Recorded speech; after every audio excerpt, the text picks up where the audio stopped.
Right. Let's let our attendees come on in while I pull up the agenda.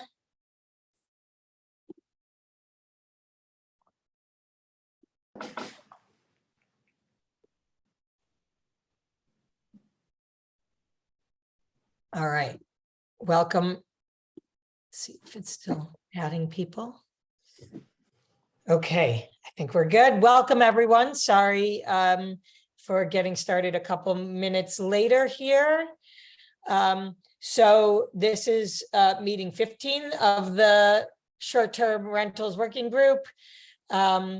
We are focusing primarily today on exploring this policy mechanism that was raised at our last meeting, and people suggested that we needed some time to really dig into it.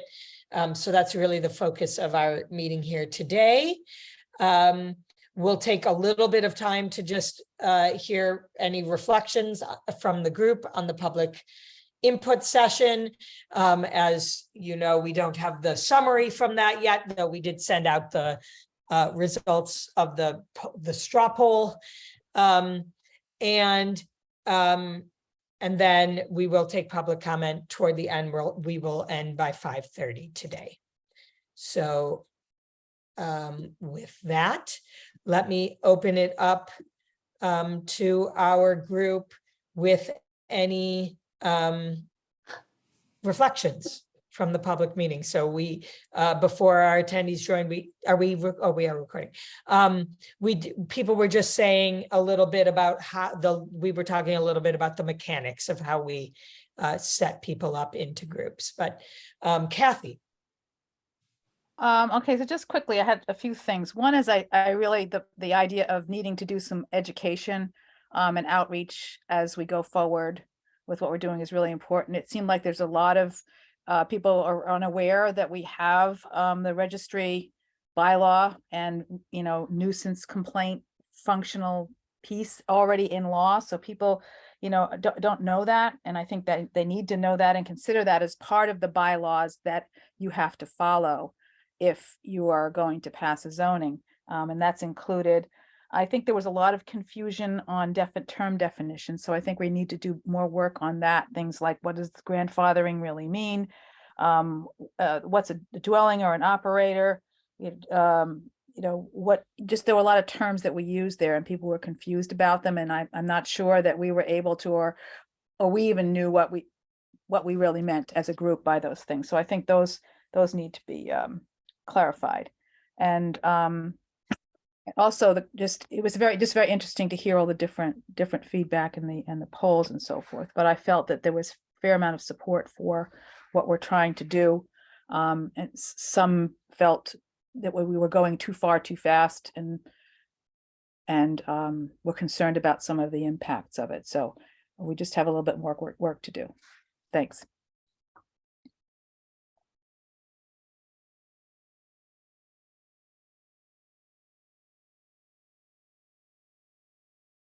Hello? Yeah, Peter, go ahead. Oh, I'm sorry.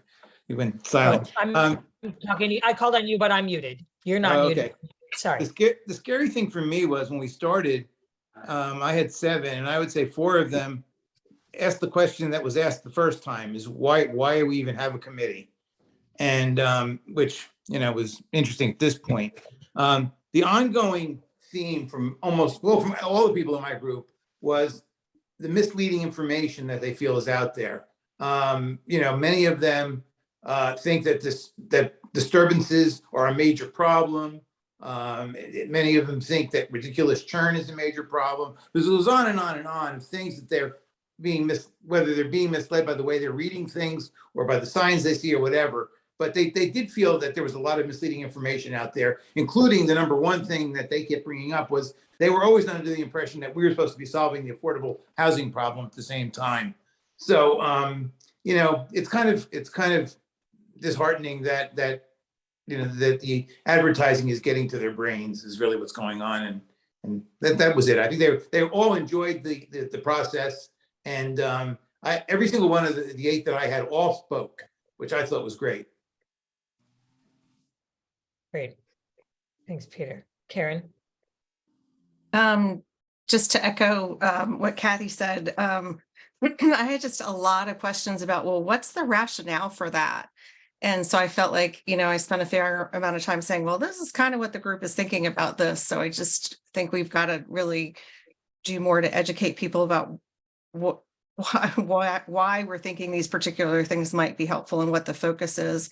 And then also with the definitions and terms, and people really wanted things to be spelled out more clearly. Like there were questions, for example, about with the apartments and condos, and what exactly does that mean versus a townhouse, and why couldn't a townhouse have, there were just a lot of questions about very specific things like that they felt like needed to be spelled out more.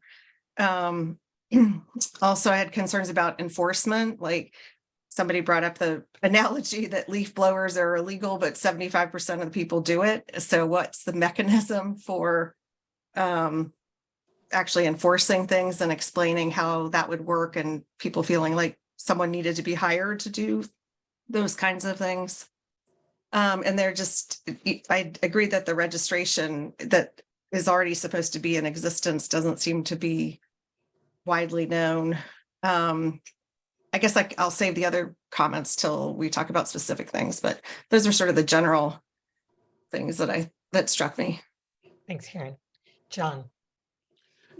Yeah, not to repeat anybody's, but it seemed to me that like the apartment, condo, townhouse, deed restriction, those two levers, it just wasn't clear to people what that really was, and sometimes even what's the difference between the two. I don't think it was really high on everybody's list of things they want or don't want, but for sure, when it comes to education, that is an area where we need to, perhaps get more clear on what we need. Interesting point that came up. So I had a real estate broker, a Copley Group property manager, someone who owned 9 STRs, and then one person who owned 1. So it was a pretty heavily loaded group. But even with that said, no one had a problem at all with, we got to do something about commercial STRs. But there was a feeling, and that's a good job, John, glad to see you on, because there was a feeling, especially from the real estate guy, that as written, there are going to be legal loopholes to this and workarounds that we haven't even thought of yet. And so he felt that perhaps, unless we do that, this is not going to be as successful as we would like it to be. John, we didn't get into, well, what pieces and all that, but that was just the feeling, and backed up by the guy who owns 9. I had the opposite than Kathy. Some of this though was outside of the meeting, but that we're not really going far enough. Not that we're going too far too fast, the other way around. So, that depends on who you speak to, I guess. And yeah, that was it. And some of the other things were repeated that people had already brought up. Thanks, John. Jim? It was just really nice to talk to people. I did some talking when there was a question. I tried not to talk too much, but it was just nice to see the people, talk to them, and sort of, come to an agreement or a disagreement on some things. I had a number of realtors, and overall people gave real support to what the group is trying to do, and Ed is doing. Some disagreements. And she said, for instance, well, what about 10 years from now, if I want to rent my house as an STR, I won't be able to by what you've done. And I said, no, I don't believe that's true. I think the only regulation would be no more than 9, as it exists now, no more than 9 contracts or changes of occupancy during the high season. So a little bit of education like that. And again, the townhouse question, people said, We know people that have a townhouse. It's like a house. What's different about that? So that's something we may need to clarify. And finally, I do think we should have a section of definitions. I was looking back at Palm Springs today. They have a really good definition section, and we don't need to have one that's quite as long, I think, but I think defining what a contract is and that sort of thing will be very helpful. Thanks. Thanks, Jim. Kathy, before I go to you, I'm going to go to Julia because I want to give her a chance to speak first. Thanks, Stacy. My group was all STR owners, and so they were generally favorable, but I guess I'm just going to reiterate what John Kitchener mentioned, and I think maybe some others have mentioned a little bit. There was definitely confusion on what's a corporation, what's not, and how are we actually going to catch the corporations and not the people. I continue to have huge concerns over that because of examples that I've given to this work group of existing corporations that would literally keep purchasing homes the way they have in the same structures and would not get triggered under the clause. So I think on both sides there were concerns, or there continue to be concerns. So there's a lot to address there. And I guess overall, I could answer most of the questions, but I couldn't answer all of them, certainly. And that was kind of a concern where we just kept sort of having questions and questions and questions. And I felt like I was not quite equipped to answer all of them, which especially, the corporate stuff. And then, yes, John, you mentioned the deed restrictions, and then the other one with the 4 weeks, which is just the, townhouses and type of home. Anyway, so I agree with the fact that the licensing is not something that, if you're not an STR owner, I don't think that that's happening, and that's it's important to get out there. Thanks. Kathy?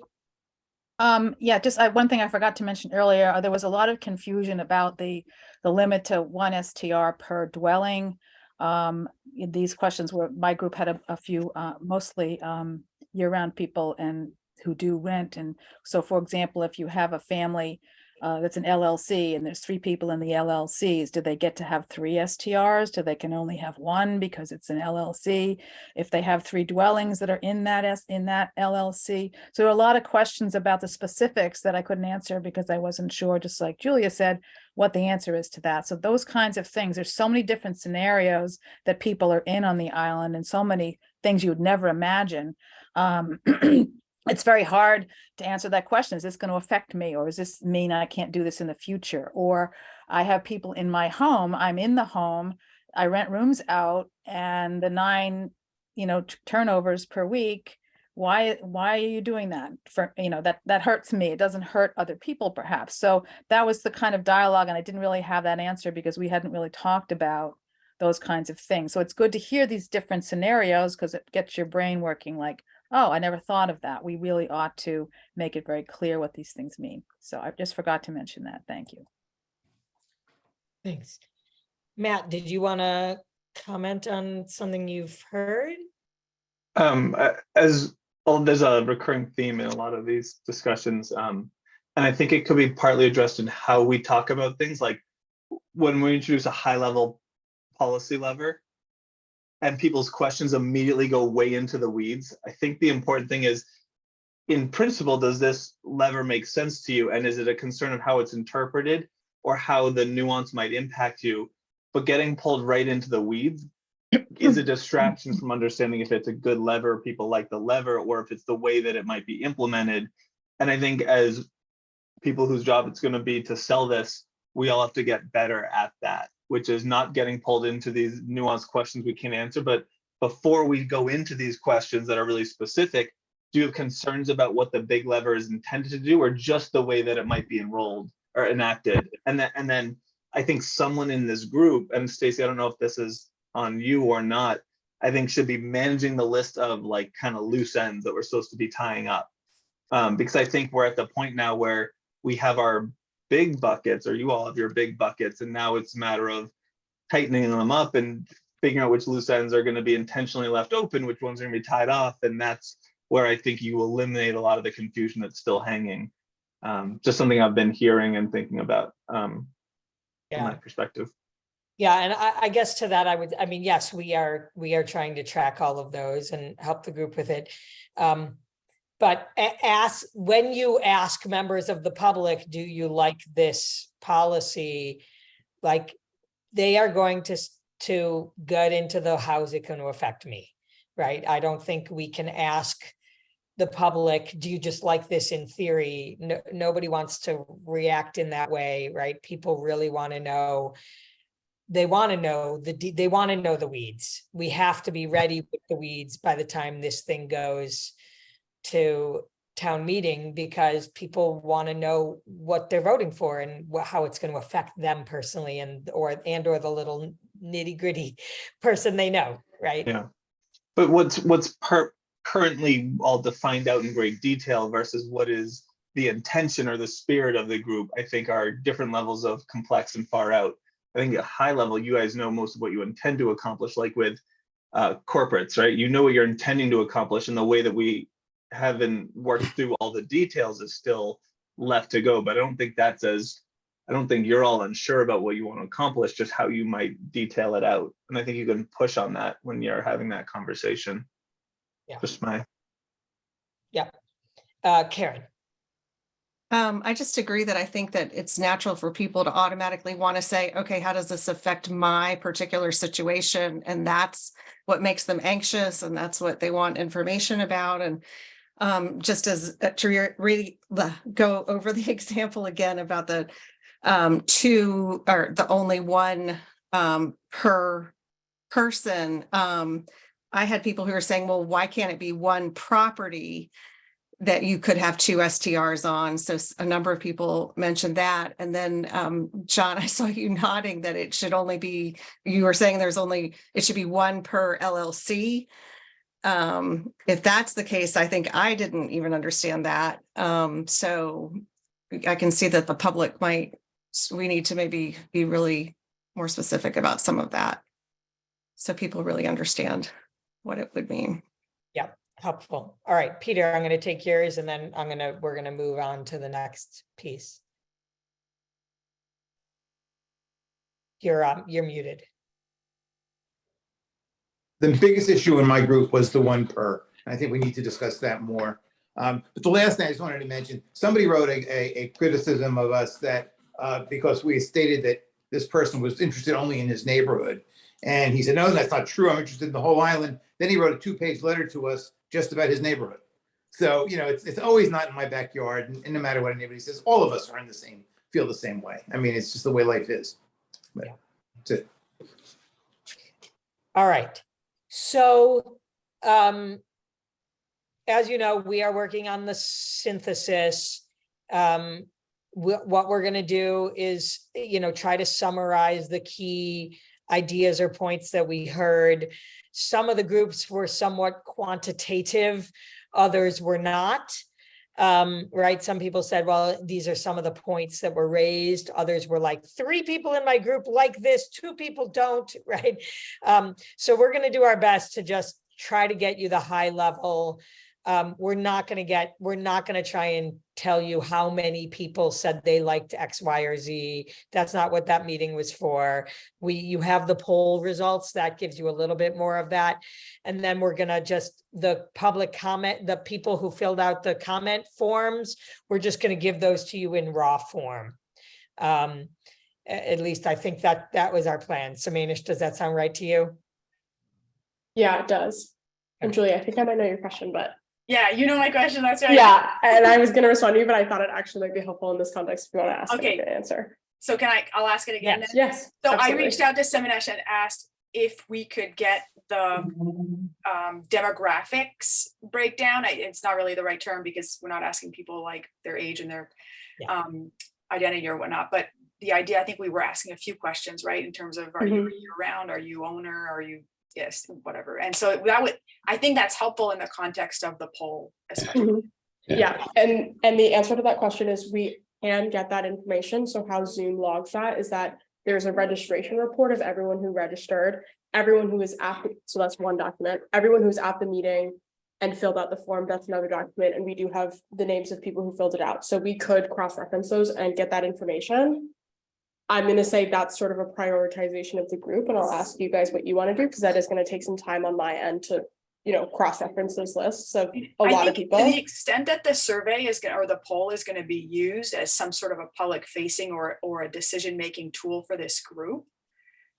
We have like, what are two, I was looking back at some of the, what are the goals of this group? And one of the goals is to have something overwhelmingly supported at town meeting, not just if it's 2/3, we want more than 2/3. If it's, so this is the first measurable, in my mind, public piece that we've gotten back. And so I think the demographics are important. Like, are we talking about voters? Are we talking about, folks who are concerned about their STRs? Are we talking, like, I think it's important personally, but I'll let others chime in. Yeah, I agree. Yeah. So Manish, and let's see if we can strategize good ways to save your time and see, that might be something we can ask an intern to do, for example. Great. John.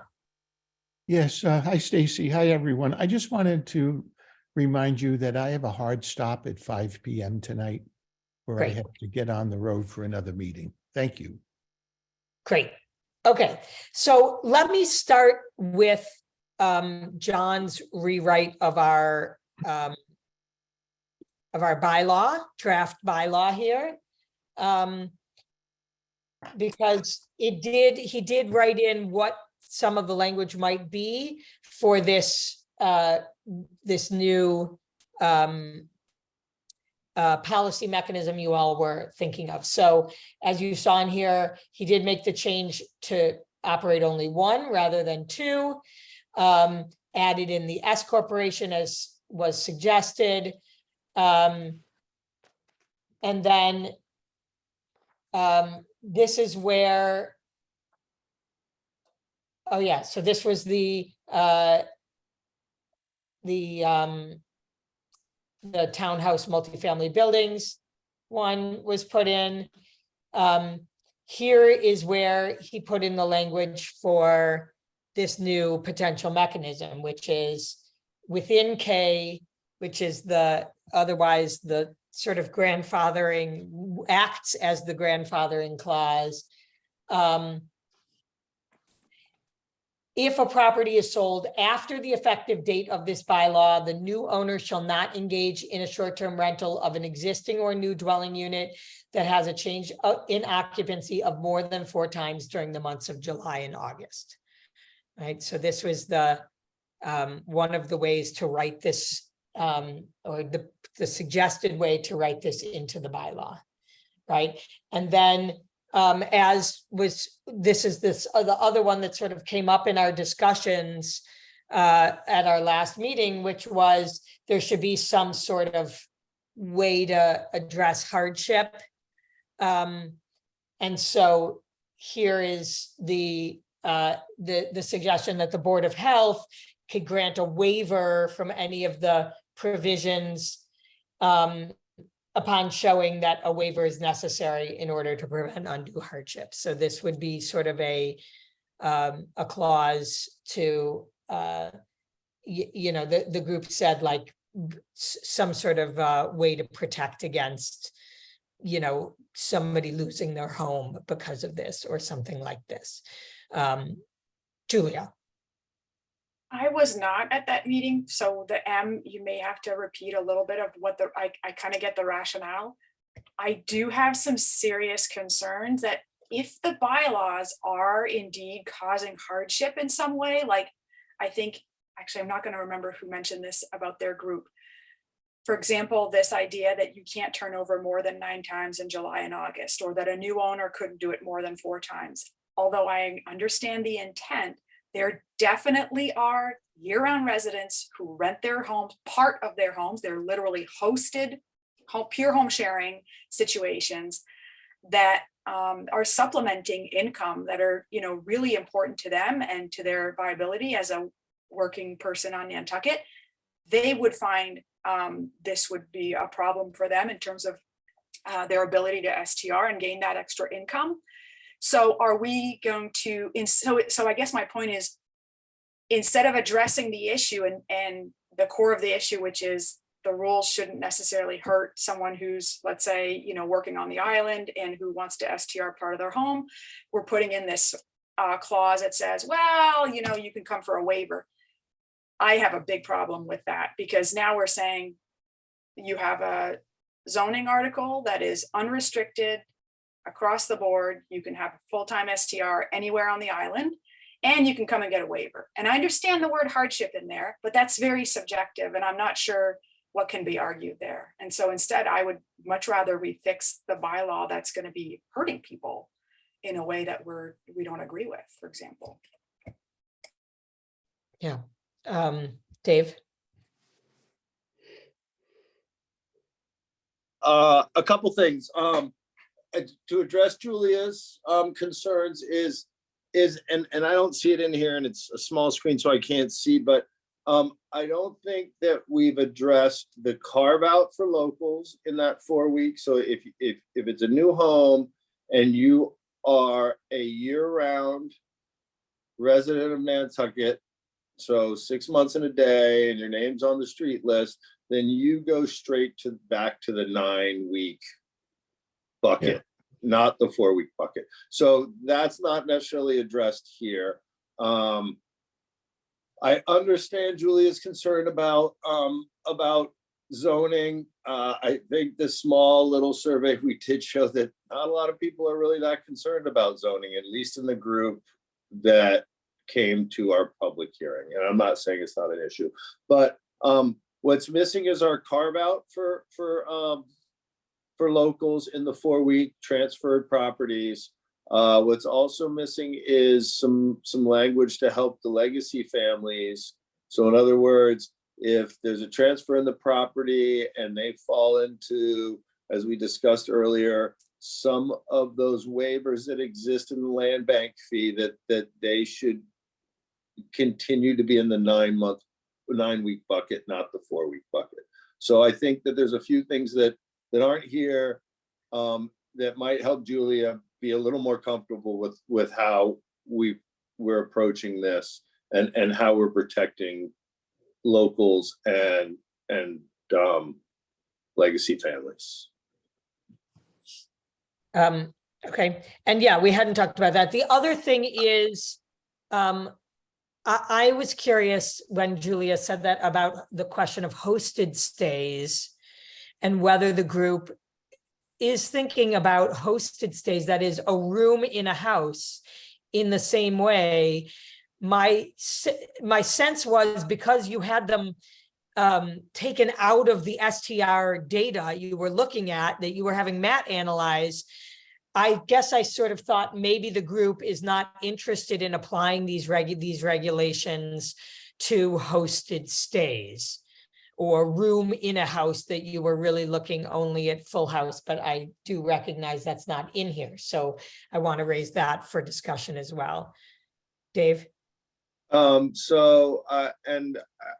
if Jim can go ahead, I think his hand was up before me if he wants to address that. Thanks, Dave. Yeah. This is something I've had on my mind for about a month now, and I agree with what Stacy put forward as a possibility. I think that hosted stays should be treated differently, that this should apply to full homes or whatever, the apartment for 4 weeks. I think hosted stays are very, very different, and we need to give people who host stays the flexibility that they need. They have those people in their house. I think it's a very different situation. So I think we may need a new addition to a bylaw to explain that, but I'm glad Julia brought that up. And I think it's a really good point that we do need to address. Great. All right. Go ahead, Dave. Yeah, I'm sorry. I think that what Jim said was right. It's basically a carve out for anyone that does 2 weeks or less, and for single rooms in a house. So that wouldn't even exist with the other 2 buckets of regulations, the 9 and the 4 week. That would be a separate carve out just for rooms and houses and people that rent for less than 2 weeks. Yeah, and people who rent for less than 2 weeks are already not considered STRs from the definition you all use on Nantucket, right? So they would already be protected. from this. Karen? I feel like we're getting into kind of carving out lots of things. One of the most powerful examples that came up in my group was that someone said, what about a teacher who is who could potentially rent their home out all summer, and that might allow them to afford a house, townhouse or condo, and would someone like that get caught up in either the if it was a condo townhouse in that regulation, or if it's a new buy, they could get potentially caught up. So, that person might want to rent out more than a hosted stay. So I just think, and then if we have this ability to apply for an exemption or a waiver, who gets to decide what the criteria is for that? So I'm wondering if we need to think through some of these scenarios a little bit to protect people in a variety of situations, particularly the people who are trying to afford homes on the island for year-round use. Yeah. Kathy? I'm sorry, I dropped off. My internet died, so I'm on my phone. Hopefully I'll get it back again. But I agree on the carve out. That came up in my group as well about hosted stays and why, again, back to what is the problem? Nobody seemed to think that was a problem. And I agree we should carve that out. And on this one particularly, I think that there are examples like Karen brought up with the teachers, and most of the pushback I got on the 1 STR or the 4-week limitation on new homes was from year-round people who felt that would get in the way of people trying to afford a home, to put some limitations and some more roadblocks on their ability to use that home in the summer or rent it for a year before they can move in, whatever. There's so many different scenarios. So that felt like it was discriminatory against, sort of people who needed that extra leg up that people have now to get a home on the island. And also on this particular one, if we're talking, I just dropped off, so I'm not sure if we're talking about the new lever yet, but if you over time, if you have a lever that says you can only rent, so many weeks on a new property or a new build, you're basically shutting off the engine that is vacation home ownership to a lot of people. So beyond just the year-rounders, the people that need to do that to be able to afford that home that they've been renting with their family for years. It's sort of, that's where those vacation homeowners come from. And you're forcing all of those homes to be purchased then by someone who doesn't need to rent. So you're not only dropping the available lodging, downstream, you're also stopping that way in to the island of people who buy in and then they retire to the island and they become year-rounders and that kind of thing. They wouldn't be able to do that anymore because of that limitation. So there was concern about that. It's a very complicated discussion, but that's really what I was hearing on this particular lever. Dave, before you go, that's one thing, if we get time, I'd like to walk through how I'm trying to measure and model out that scenario. And I won't try to give you guys an exact answer, but I'd like to apply the logic that I'm using to define it and introduce it for you all, knowing we'll spend, we'll address it again. So if you could hold off on that part, I'd like to take part of that on in a bit, whenever this is the appropriate time. Yeah, Matt, I was going to just walk through this and then turn to you. But Dave, did you want to make a comment first? You're Give on me- mute, Dave. First thing we need to understand is everybody that is renting now will be protected. Everyone that buys a new house under this new regulation that is a year-round resident will be in the 9-month bunch. So really what we're doing, and this is the only one I feel, the only regulation we've come up with that really is going to inhibit the ability of investors to buy houses for only STRs and nothing else. And this is the only lever we've come up with that addresses that. We have put, we've we've taken the math out of the equation for them, and it just won't work if they're only able. And again, it's not a 4 weeks limit, it's a 4 contract limit. So I think that it has a little more flexibility than just 4 weeks. And I do understand that it may price some people out of the market that would want to rent for 8 weeks to be able to afford to buy their house. But what people are yelling about now, loud and clear, is investor-owned, strictly STRs, is something that is not acceptable in their neighborhood. And this is the only lever I've seen that addresses that.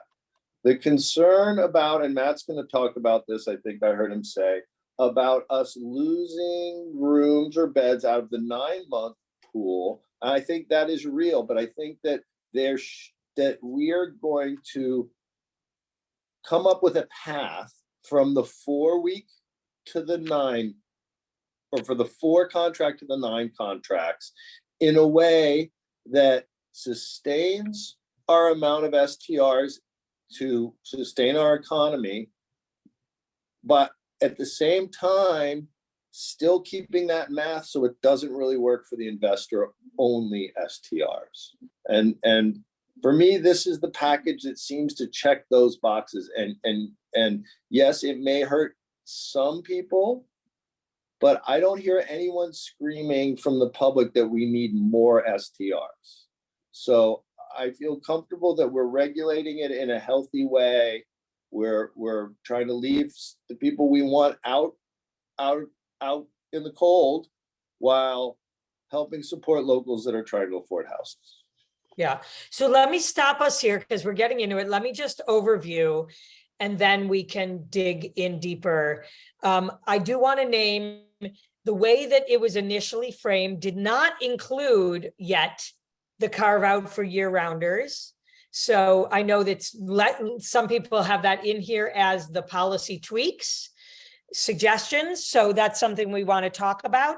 The carve out for year rounders, the carve out or the waivers for legacy families.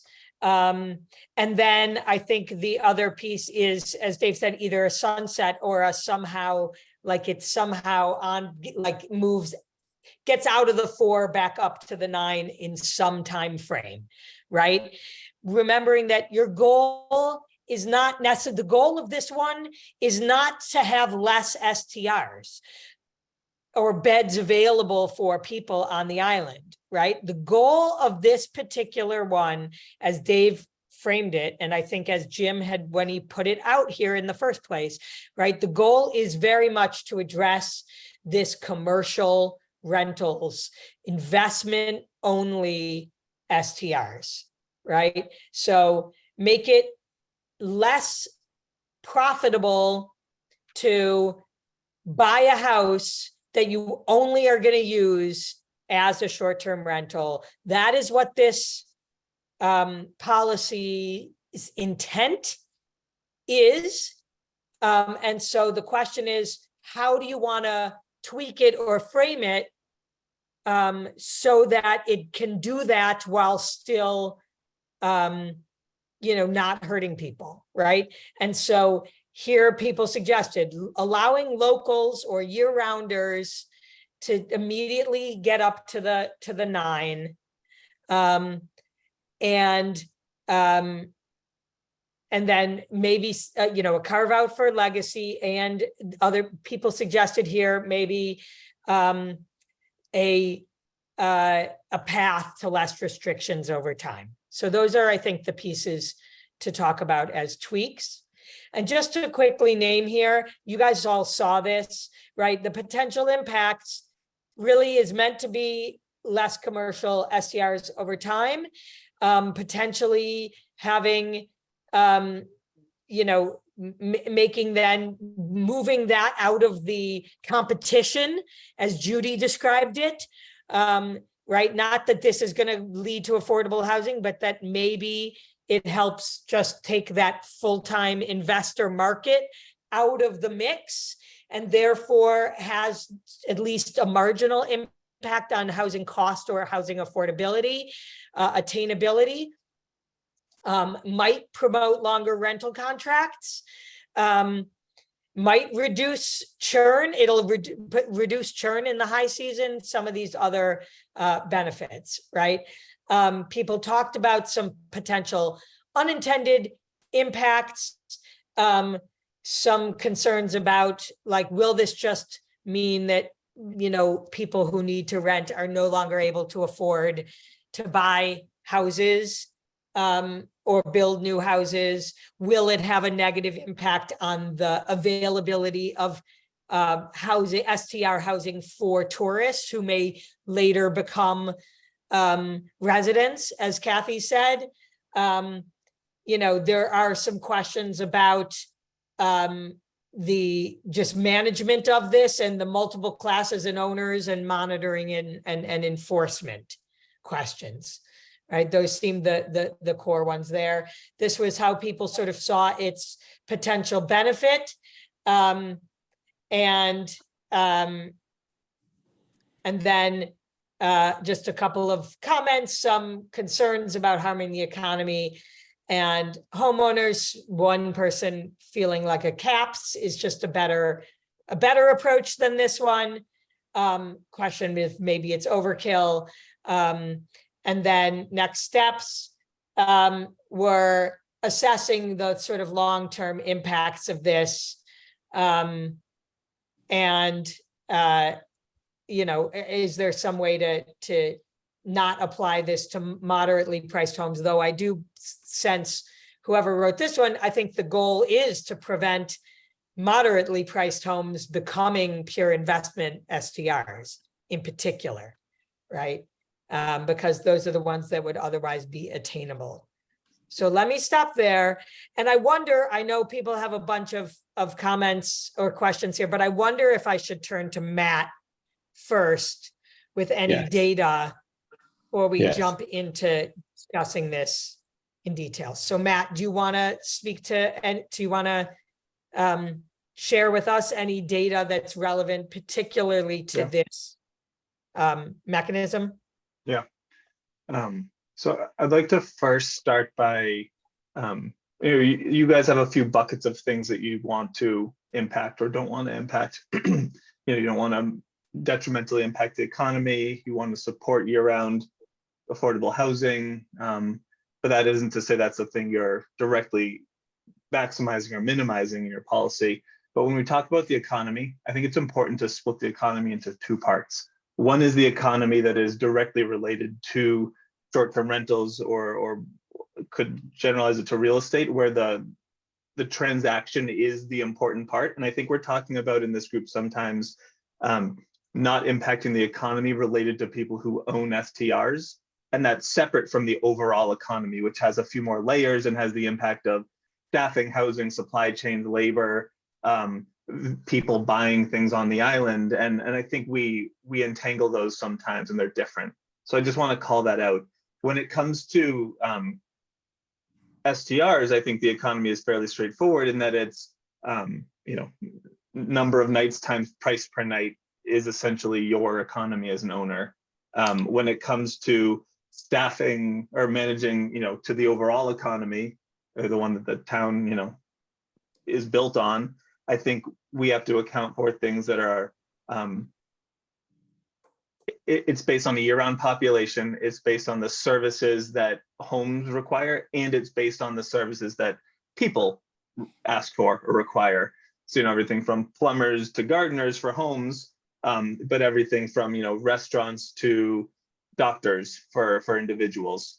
So when we talk about these restrictions, like going from 9 to 4, there's two things I want to focus on. One is that we're talking about potentially having an impact on the number of people that are on the island at any time. And my ballpark, Alex and I are still, we're only like a couple days into having more room to really start working on this stuff.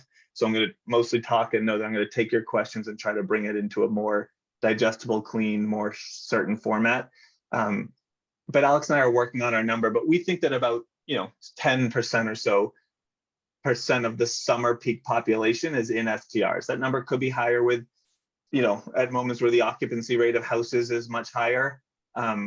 it's not 1%, it's not 30%, but probably in the 10, maybe 15% range, but we're going to get you a better answer on that. But that's important to say that if we talk about reducing the number of contract nights in peak summer by 10%, that means we're talking about a 1% change to the population that's on the island. And that assumes that the person who owns that house doesn't go and spend their time in it. And those are the places where my job isn't to, in this case today, I'm not telling you what would happen overall. I'm just referring to the impact on short-term rentals. And so then if we talk about a 1% change, like when I said there was potentially a 5% change in contracts that would be invalid in a 9 cap, we're talking about 0.5% before we fill in those rentals in other places or homeowners fill those up. So I want to be careful to not turn my numbers into a bigger statement than they are. Okay, so that's when I talk about the economy and people, that's really where I want to focus.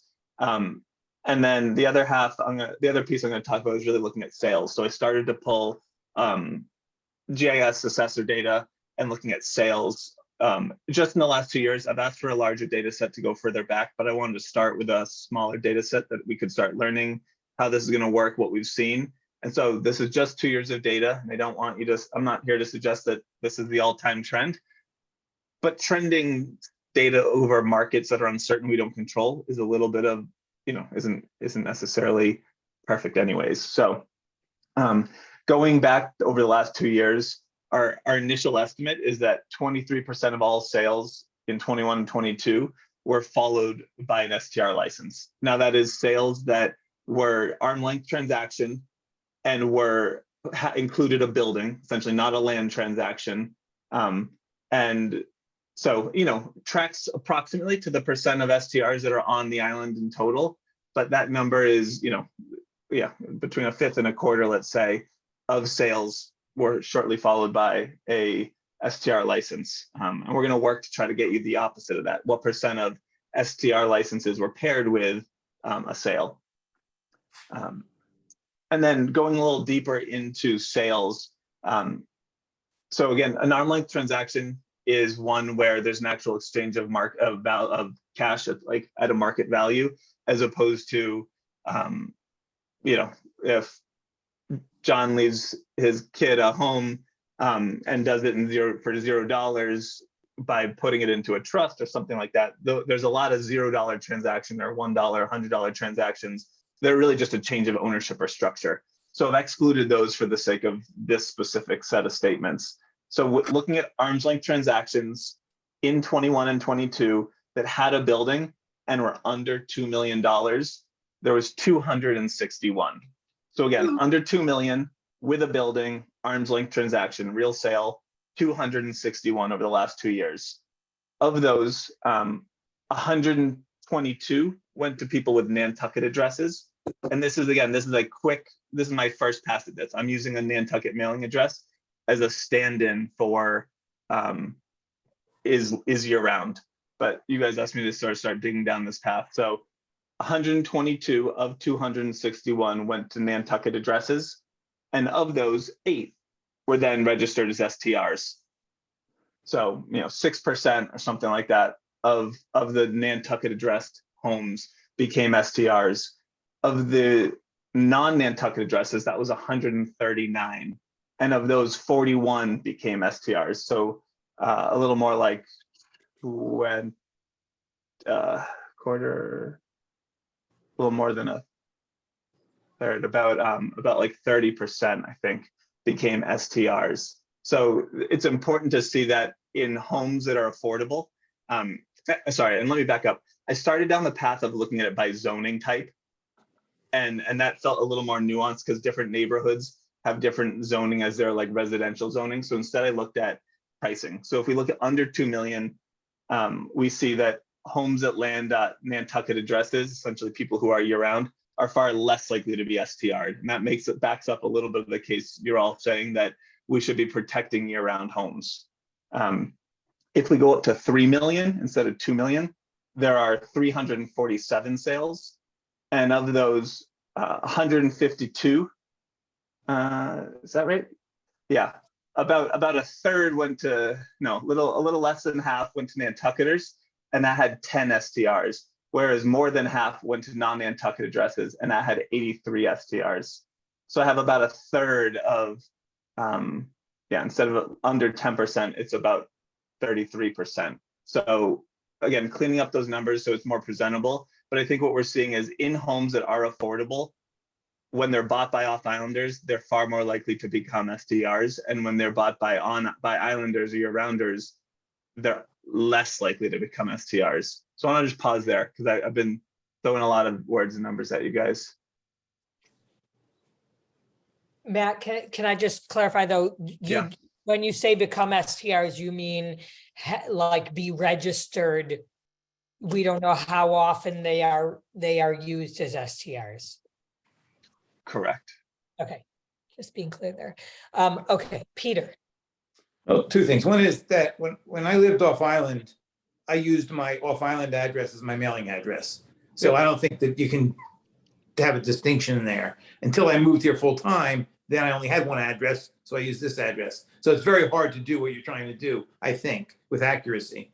Going back to the 4 contracts a year and what we do with it, why don't we just make it that if you get 4 the first year and it goes up 1 every year until you get up to the 9. So it'll take you 4 years to get to the 9.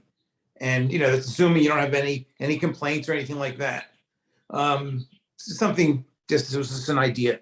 The last thing is, I wish there was something that we have in this whole project that we're doing that rewards people for either making something a year-round rental or for anything they do that's positive impact on affordable housing, that they can get rewarded somehow by the town. And I don't know how. I'm just throwing this out for something to think about. But somebody was telling me, I was sitting there on my group. He has a property. No, it was last night at the Boys and Girls Club thing at the Sankaty. He was telling me that he has a property on his property that he rents out to a year-rounder. I think it's a teacher, and he does this below market. And he says he doesn't know how much longer he's going to be able to do that, to afford that.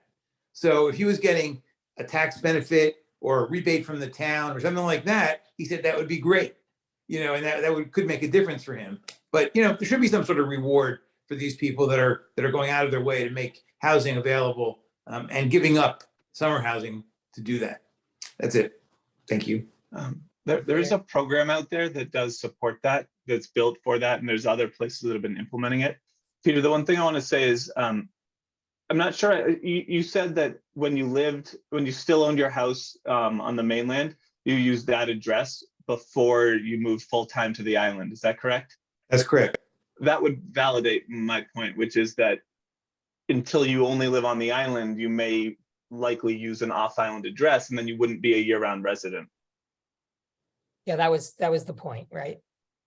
No, I understand, but it's not, just because I go the other way. There's people that have Nantucket addresses that don't live here year-round. That's totally, but I'm not suggesting that this is perfect. This was my day one pass at this, and I think these types of things, you tend to find all the reasons they don't work one way or the other, and in the end they end up balancing out. And so this isn't to say it's perfect, but I think the trend is pretty clear, and I'm familiar enough with enough names and faces that it's not perfect, but I think it's directionally correct still.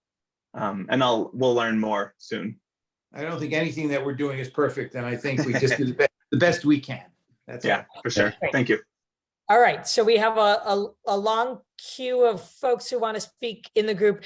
I do want to just flag again, since we do have John here for just 30 minutes, maybe I'm going to let him jump in first.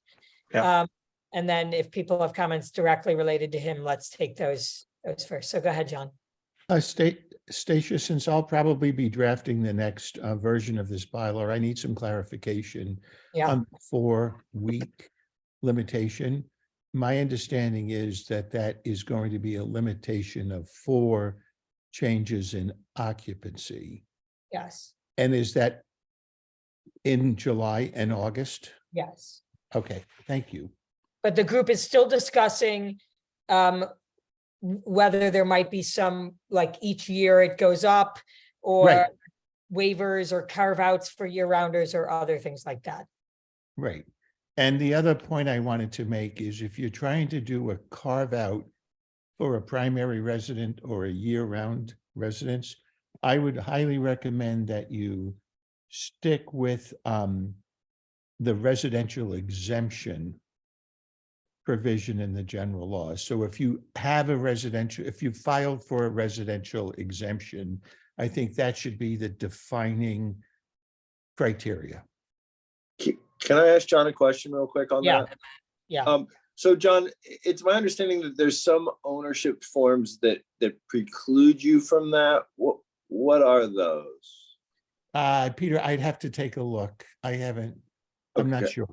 It's Dave, but that's fine. Oh, I'm yeah, sorry. No, David, it's fine. excuse No, me. John, I didn't mean that in that kind of way. I just, No problem. so I just think that that's something important we understand because some forms of ownership preclude you from getting that exemption. And I'm not against using the exemption as a bar, but I think we need to understand who can access that and who can't. Thanks. Dave, you're right, you can't be an LLC and have residential exemption. Okay, so that's a wrinkle there. Yeah. So But something if you're for, a year round and this is your year round house, does it need to be an LLC? well, it does for some people use them as estate planning tools and other reasons too. So I don't think it's fair to tell people they can't, if this is what their legal advice from their estate planner or someone else has been yeah. So I don't know what the right way is. The steamship uses a street list. I don't know if that's a better way. I'm not sure. And John might be able to brainstorm around this a little bit and give us a better option. Yeah, okay, so let me go through the list now. Kathy? And Stacy, can I manage these questions if they're, because I want to keep them related to the data topics, because I'm switching from 1 to 2 in the course of this. Well, because I want to make sure that any questions they have for John Giorgio are also Got it. fair game now. Okay, yeah. Kathy? Okay, so I'm listening to all these carve outs and, exceptions and so forth. And I think, I agree with all those things that were there, or most of them anyway, but it seems like, if you carve this and you carve this and you carve this, then what are you left with? So it seems like there's a lot of uncertainty. How do you define a legacy family, for example, in a legal way?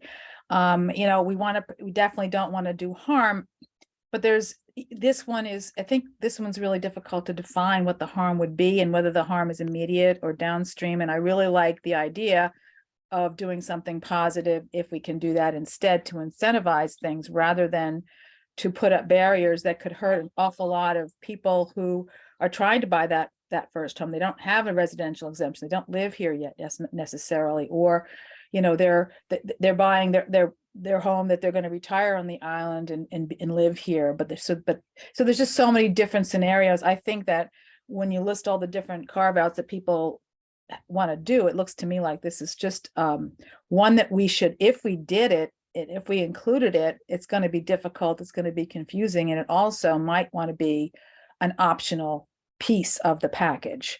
I'm concerned about, if we need, like Julia said, to have overwhelmingly supported stuff, we need to be sure, I think, that whatever we put in our bylaw package is got a really good level of support. And those things we're not real sure of, perhaps people can vote on those separately, structure them that way in the town meeting in the fall, so that they're not going to tear down a positive support for our package because there's a piece in there that people have a hard time with. So, I don't support this one, but if we do go forward with it, I would want it to be separately voted on in town meeting. Thank you. Yeah, thanks, Kathy. And just to be clear, right, like that can go both ways, right? So people might not support the package because it doesn't have enough teeth, as we heard from some people. Some people might not support it. But they can vote for the package and that other thing. Right, but they might not, yeah, they might, yeah. They'll have that choice. But the other part does not go into effect unless the zoning passes. Correct. Right? And so this would also have to be, even the ad hoc piece would have to say it doesn't go into effect. I don't know if Yes. we would say it doesn't go Yes. into effect unless both the general bylaw and any extra pieces need both of the other pieces to pass first. So, you know what? I really think you're on a threshold here of making this way, way too complicated Okay, to have any assurance of passage or being able to explain it. That's just my experience with these kinds of things. I think you need to think about your grandfathering provision that's in here is going to protect basically existing STRs as long as they file for their certificate of registration. And to try to carve out too many carve-outs to address every single situation, it's going to be overly complicated. It's not that we couldn't draft it, but it's not going to be comprehensible to your average voter. So I would really encourage you to think carefully about that. We're at that point already. thanks. Jim? Okay, thanks. So I want to address a little bit the carve-out issue and then go to a more major point. People said a carve-out for legacy. I don't think we need a carve-out for legacy. Legacy is already covered in this. This going from 9 down to only 4 only happens if the property is sold. If it's inherited, that does not happen. That would be a legacy property. I don't see a problem there. Let's keep it simple, like John says. As far as the residential exemption versus LLCs that aren't allowed, John could decide if it's too complicated to put a sentence in there that says, if it's an LLC, you know, we'll look at that or whatever. We'll look to make sure it is owned by people. I'm not sure about that. But what I want to do is go back to the main point now and then talk about voter support. The main point is number 4 of our purpose and intent. Limit the conversion of residential units to short-term rentals and et cetera, which has a deleterious effect on year-round housing. This 4 contract limitation does help to address that. Is it perfect? Of course not. It's not perfect, but I do think it can help. I think that Matt's statistics are very significant here. Matt did percentages. He's better at that than I am. I did it as fractions. 1 out of 15 people who live on Nantucket who bought either of those 2 properties types, 2 million or less, 3 million or less, only 1 out of 15 took out STR licenses.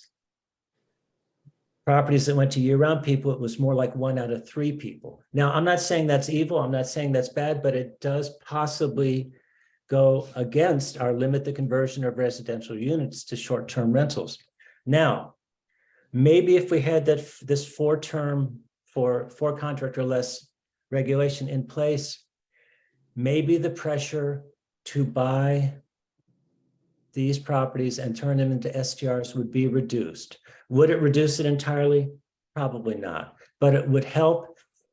I've seen in places in my neighborhood near me, properties that might have been available for more or less moderate housing for year-rounders like myself, that those properties have been bought up in the last 5 years, turned into 6-bedroom STRs. I've seen it, and they're not bad people doing this, but they have the ability to do that.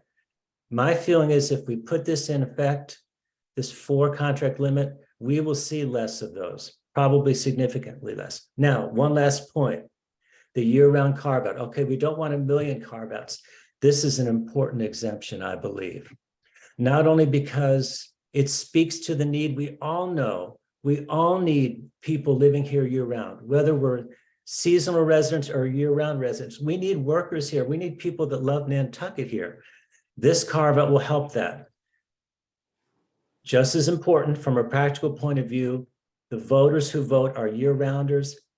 They may worry about this 4 contract limitation, but if they see the carve-out for year-rounders, I believe they will vote for it overwhelmingly. And I think it could help carry our very good overall regulations to the good sort of result that Julia says we should try to get. And I agree with her on that. So those are my points.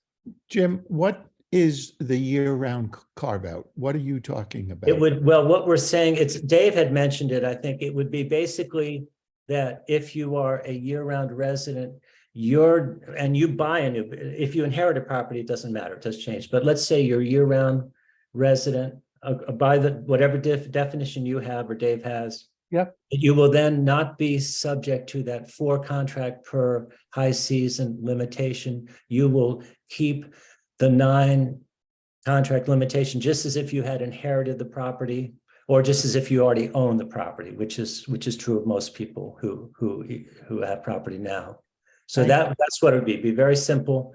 And the idea would be, and maybe it wouldn't be a lot of people each year that it would help, but I know that the voters would like this. I know that this will resonate in their hearts, people. Okay, I've said enough. So is it a good time for me to start addressing the timing of the 4 contract, or sorry, the limitation of 4 contract with regard to overall availability? Or John, would you like to go with regard to technical aspects of that? No, I've just lowered my hand. You go for it. Sorry, I meant Oh. this, John. Okay, I'll jump in. Giorgio. So a few of you raised concerns that with 4 contracts as a limit peak summer, that we're on our way to depleting the overall short-term rental stock. And I don't think that is true, in short, in part. So, you know, only looking at the last 2 years, and again, this was this is a quick effort. This isn't, you know, I'm going to get you better numbers next time. But let me pull my numbers. In 2021, 57 STRs sold and didn't renew, and in 2022, only 23. So over the last 2 years, an average of whatever that is, 40 STRs per year lapsed. In other words, we lost those contracts from the market, but we added, we added an average of 41. So we added as many as we lost. And that doesn't include ones that we added after a property transfer, after a non-arm's length transaction, that they then added those in. So we're gaining overall rooms in my initial estimate. Because we're also just adding 132 people in 2021 and 179 people in 2022 who signed up having already owned their property. So we're not losing STR capacity, we're gaining STR capacity.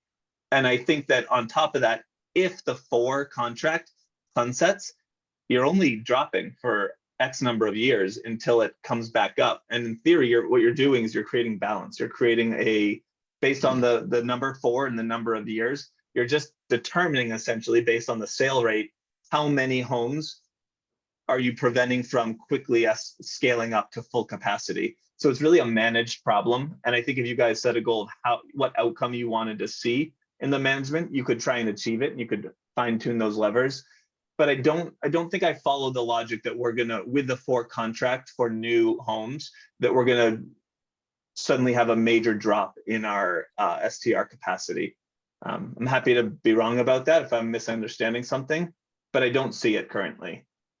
I don't think anybody's ever said that. I mean, that we were gonna have a major, that was just an addition that we wanted to put into the program, but it wasn't to specifically have a major reduction in STRs. No, but there's been comments that if we implement this, not by design, but by accident, we will unintentionally eliminate significant STR capacity. I've heard that just a few times. I'm just calling out that I don't think that's the case.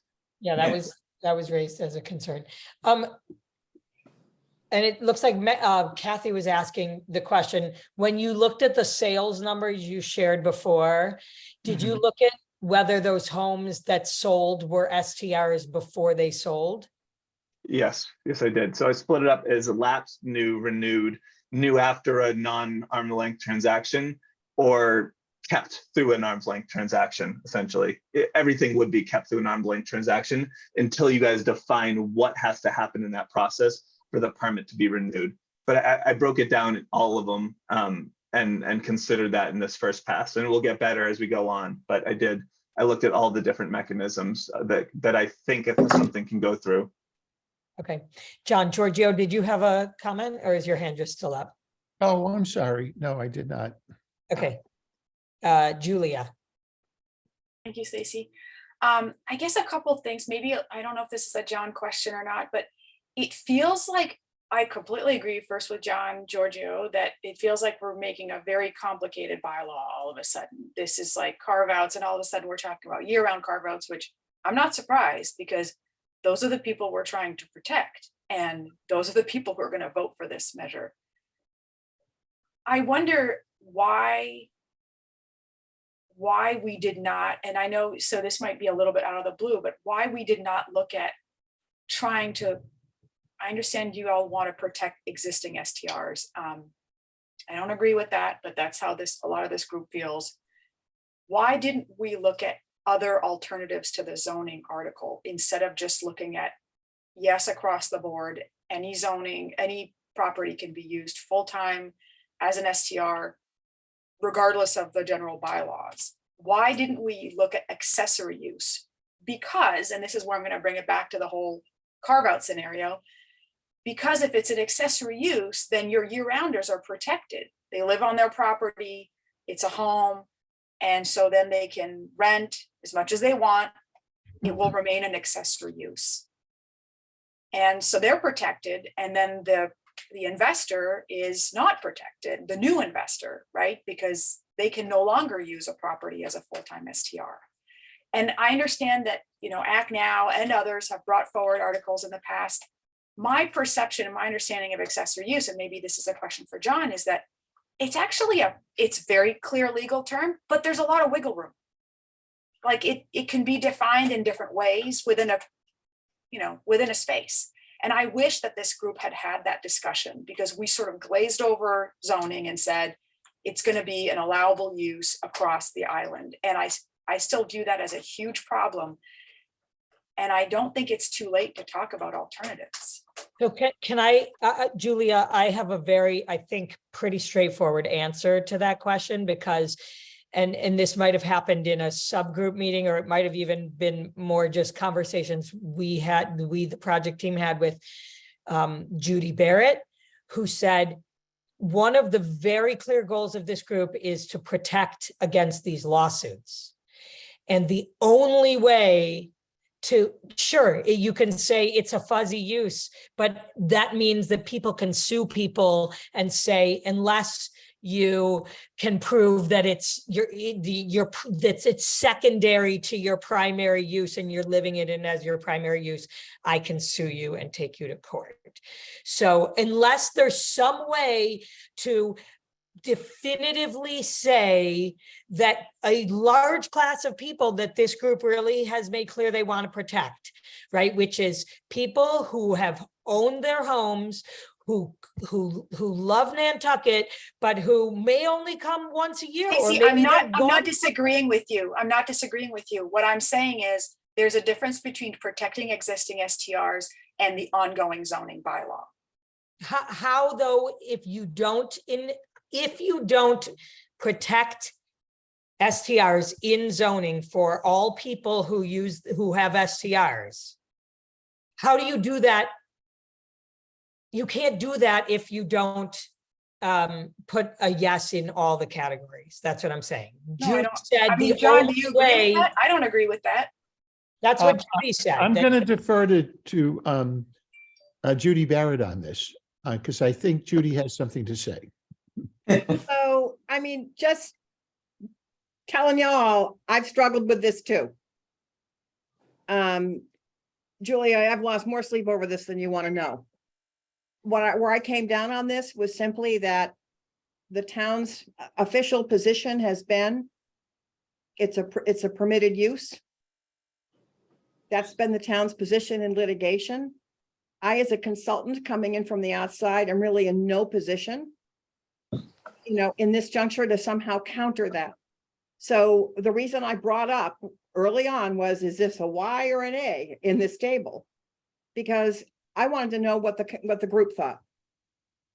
But the town's legal position in this litigation has been it's an allowed use. And I don't really feel that I have the authority or right to come in in this context and say, oh, well, no, really, we're taking a different position. Judy, can I go ask a question about that? Because I feel like that's like, the town can have that position and this group can say, we want to change it. Sure. Right? So that's not the issue as far as I'm concerned.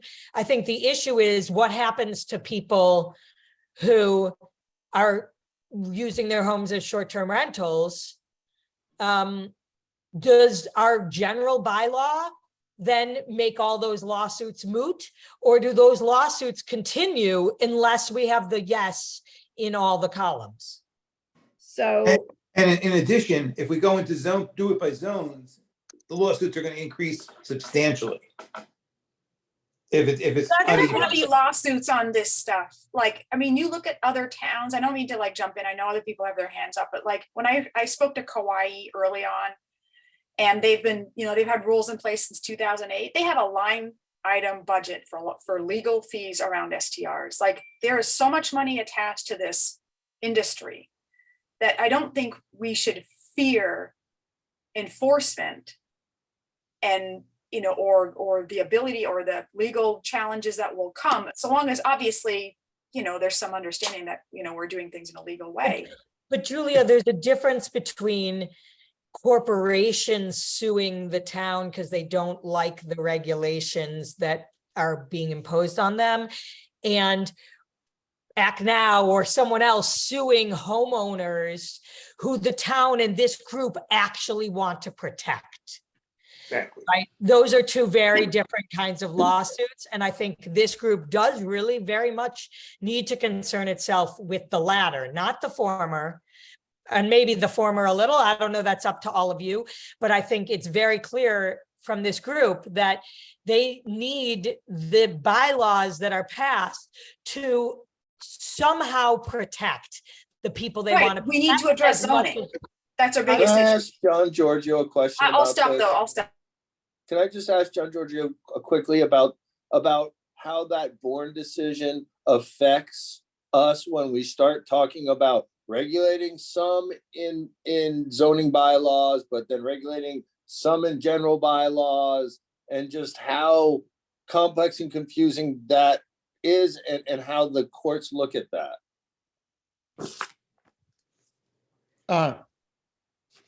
So judges understand zoning bylaws, right?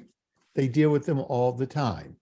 And the general bylaw, so here the approach is we're going to address the use of the property through zoning. And that's the traditional way you address uses.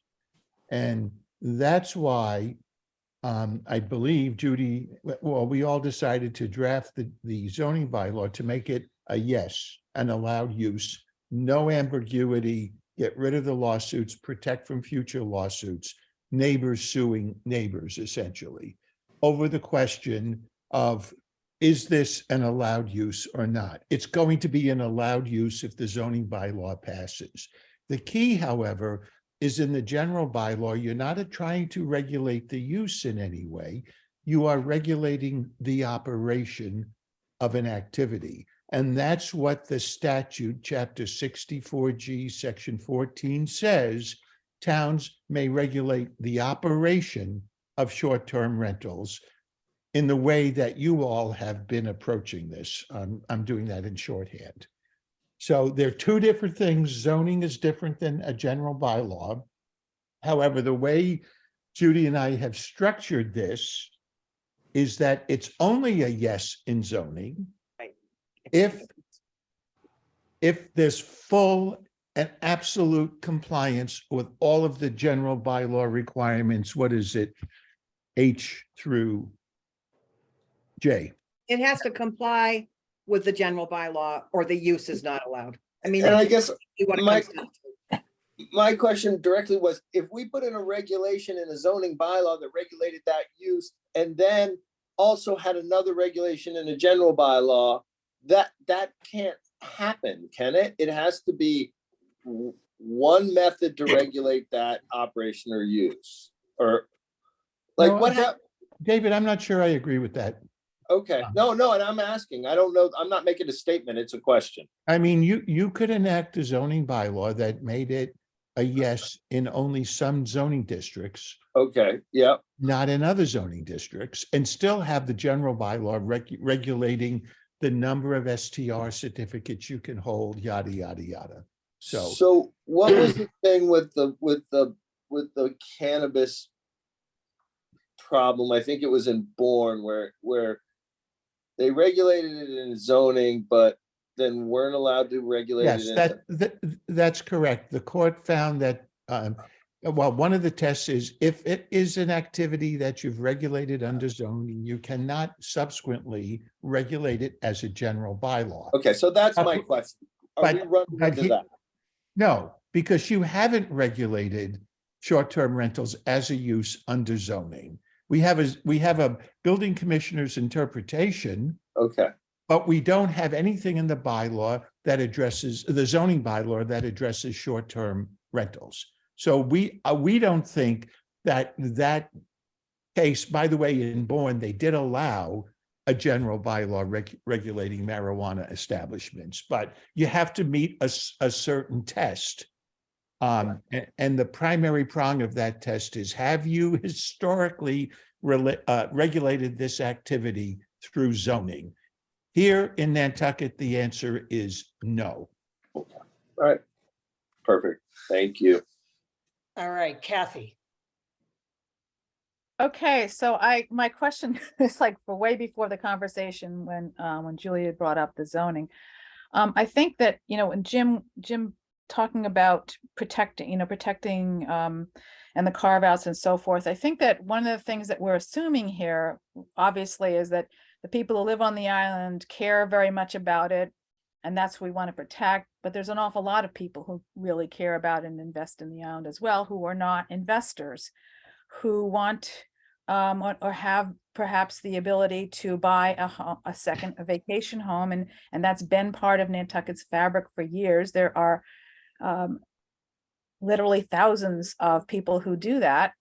What you will cut off if you enact a 4-week thing, even if it accelerates back up to 9, is that demographic of people who can't who have to rent to afford to buy that, toe in the sand kind of thing. And so it may help the year-rounders, absolutely would do that, probably at the lower end. And even so for, even at, up the to higher ends. But what you're really doing is you're saying that the properties won't be sold to vacation homeowners, the people who are purely investors and so forth and so on. That's a very, very small amount, but you're basically cutting off that access to that demographic. And if that's what the group wants to do, then let's be clear that that's what we'll do over time. Those houses will be bought by, some of them will be bought by the lower end, perhaps by year-rounders. The other ones will be bought by people who don't need to rent. So you're changing the complex of who comes to Nantucket and who can afford to come to Nantucket. And over time, because you will be selling to people who don't need to rent. That is where you're going to be losing your lodging, because those homes will not be available for people to come. They will have to be used by the owners, or they will be left empty. So that's really what we need to understand, is how that works. I'm not saying it's good or bad, but that's just how it works. Yeah, and it does make me think, Matt, that it might be helpful for you for our next meeting to have some sense of scale of impact, right? Because we're talking about a difference of 5 contracts during July and August. So is that enough money, revenue? Kathy's concern is that means that nobody can afford, right? Nobody who can't rent could afford to buy a house. So we're talking about what is the actual sum of money? No one who can't afford to buy a house while renting 9 contracts as opposed to 4. You made it absolute. Right. I want to differentiate. Exactly. Well, that's what Kathy, I'm saying what Kathy said, which was more absolute. And I'm asking you to sort of put more of a frame on, like, what's the demographic, what's really the impact of that difference of 5 contracts. If really all they want is to rent it to offset their costs, but they don't want this to be a business, right? That is what that is what the group is trying to avoid. Right, so if you could wave the magic wand, you'd set the number of contracts in a way that it no longer is worthwhile as investment property, but is still an attainable way to make a home, right? That's your perfect outcome, Kathy, in this scenario.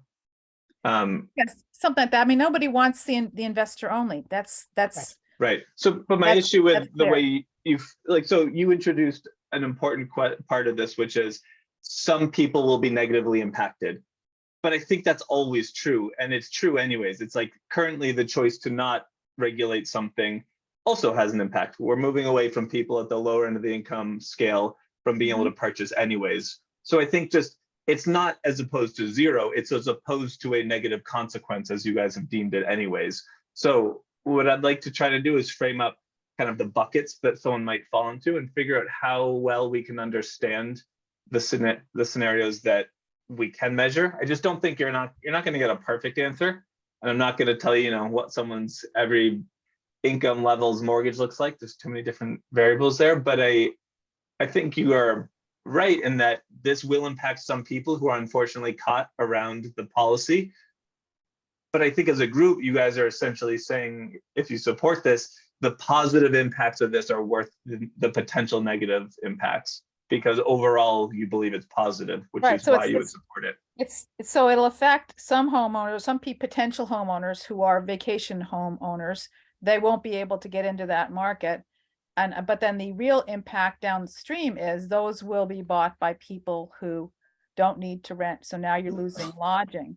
Or And that's- homeowners, which is the that's- purpose of, yeah, Kathy, that leap. And David, you don't agree with that, but that is, there are people who won't be able to do that, and that's fine if you don't want that. No, Kathy, I don't think it's fair to say that you're going to exclude all these people. There's going to be people by saying that only the people that don't have to rent will buy these houses. That's not true. Only the people that can make that 4 contract season work for them. And that's Right. not just the people that don't have to rent. That's people that are just at a little different income. And yes, we Right. may be hurting a few people here, but I think that we're gaining more than we're hurting. And I think I don't that doubt that, but I think over time you will have less lodging available. but it's unfair to say that only people that don't have to rent can afford these houses now, because No, they that's don't not have- true. They No, have don't. 4 contracts to work with, is all I'm Okay, saying. so thank you. And I think Kathy, your point, your concerns have been put out there. Let me go to John. Okay, well, my hand was up really because I wanted to come back to Judy, but I do want to make a comment on what Kathy just said, because, anybody who's owned a business knows that, as you move through the cycles, things change and the cost of entry into some businesses change.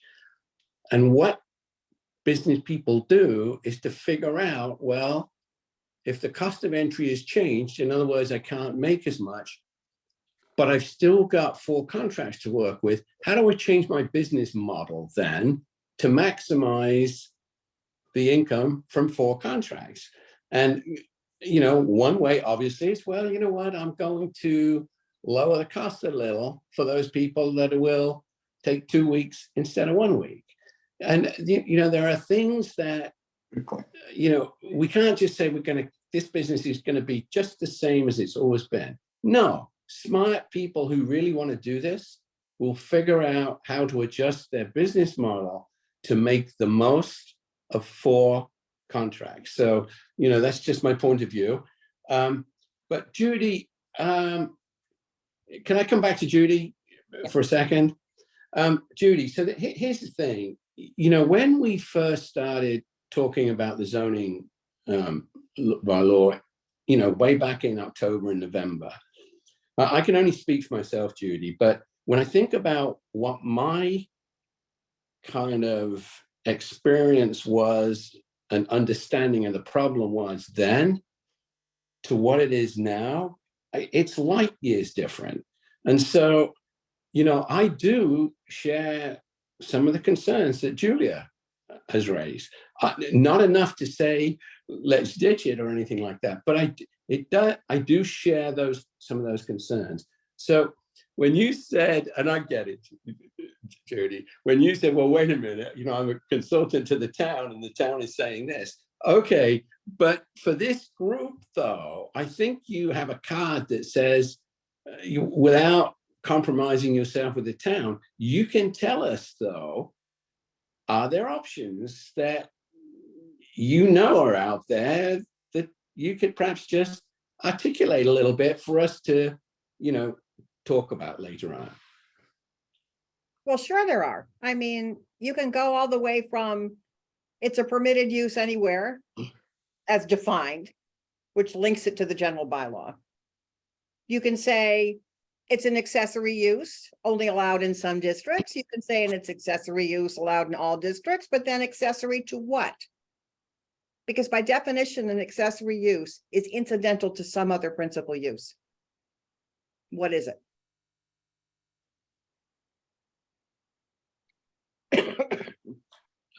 I don't know, but I guess then my question to you is this, in the real world, is this something we can open up and have a chance to get something that is not, the barn door is not quite as open as wide as we have it, or not, or it just isn't?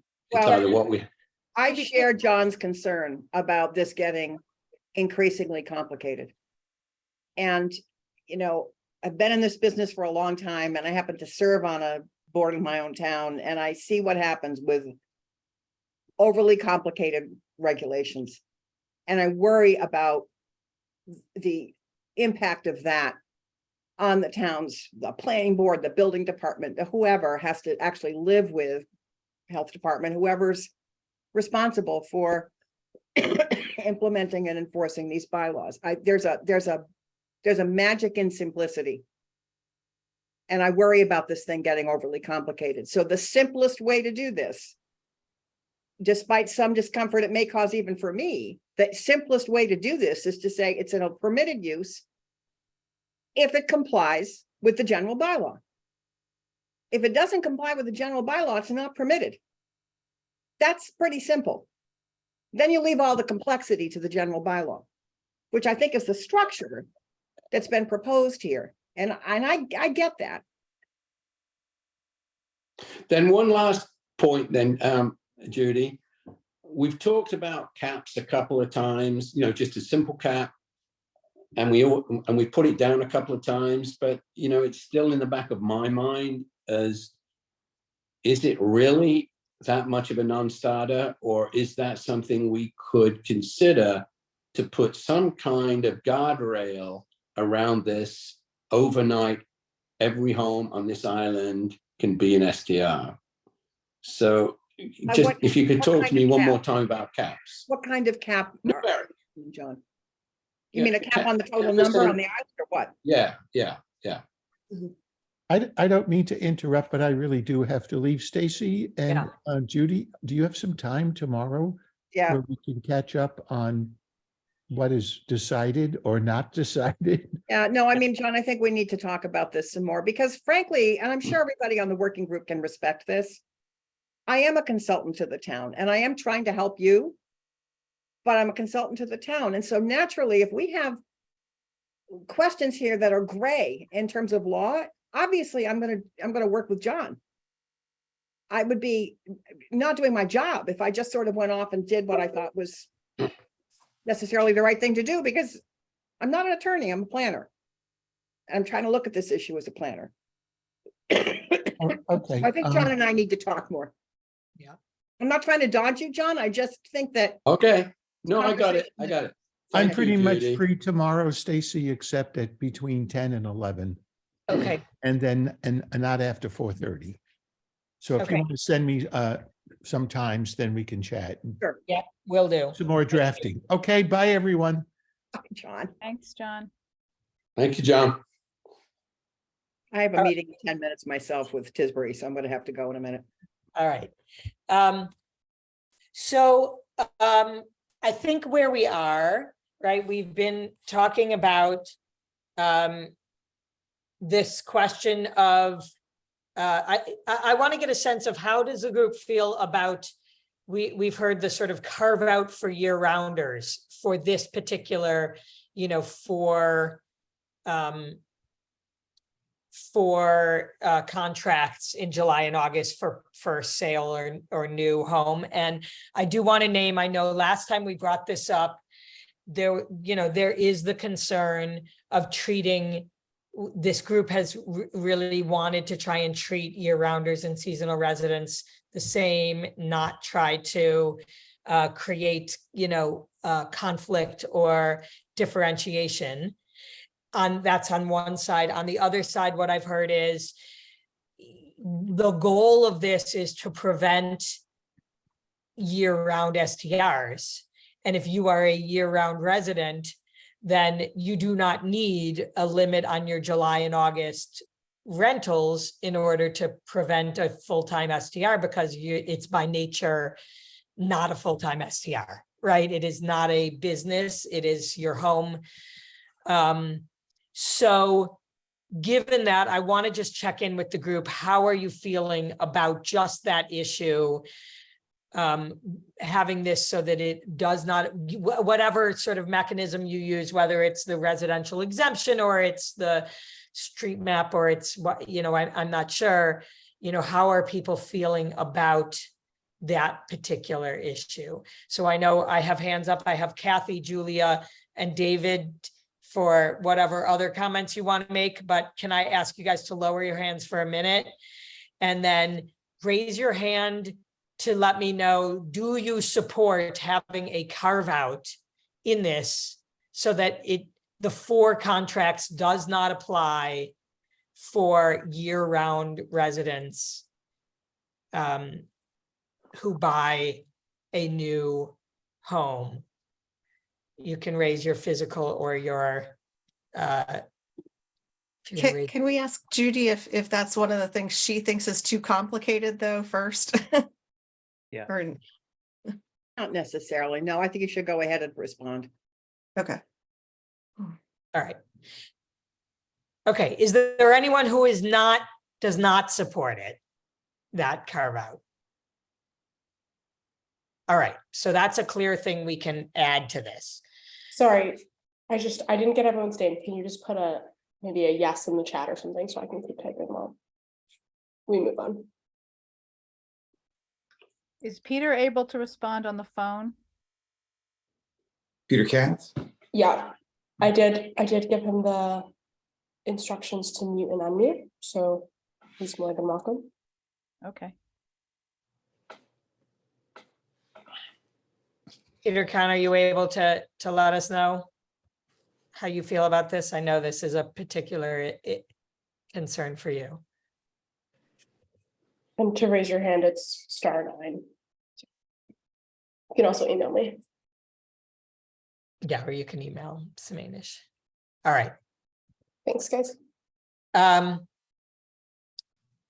Okay, so then I think the next question is whether there is some marching back up, either sunset to the 4 after a certain number of years. That was one suggestion, and another suggestion I think that Peter Schaefer had was adding 1 year for each year that goes by. So the first year it's 4, the second year it's 5, etc. Maybe that gets a little more into the realm of overly complex. But curious people's thoughts about that. So I don't think that's a quick vote, but I'll just sort of invite you all when you speak to say something about that. So our cue was Kathy, Julia, David. So let's do that. Kathy.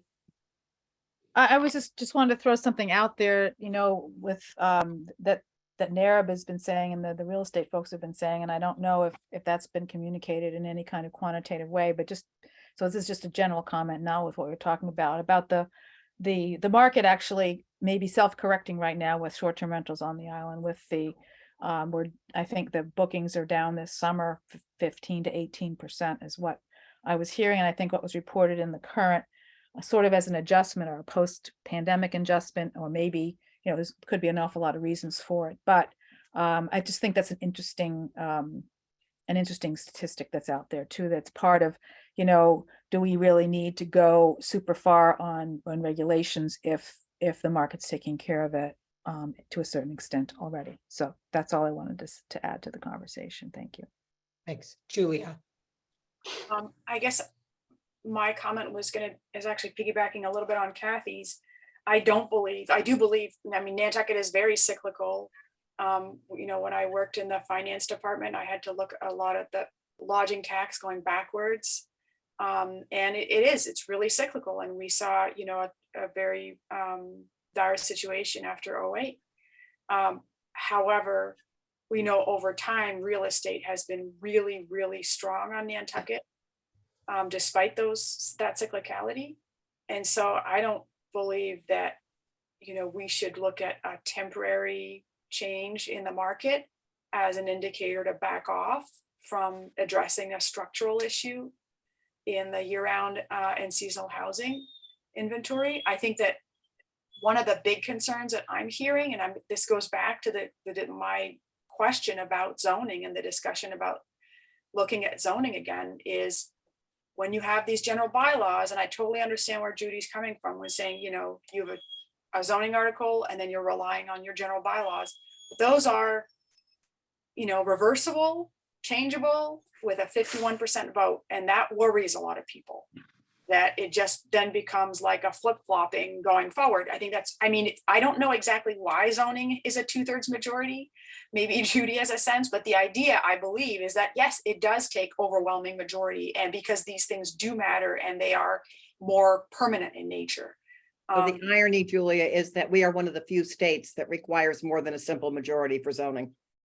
Most states, it's simple majority, but if a property owner lives in an area that's proposed for rezoning and that property owner objects, then the quantum of vote goes up.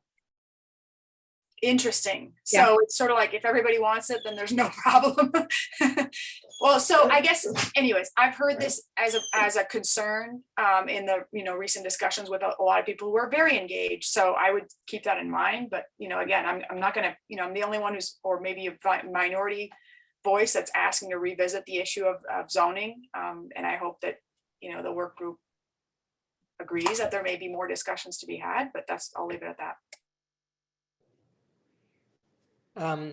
Thanks, John, in the chat. John Kitchener. Yeah, I would just want to respond to Kathy's point about the downturn, if there is one. We are a strategic group, you know, looking to, you know, come up with some long-term answers to a very thorny problem.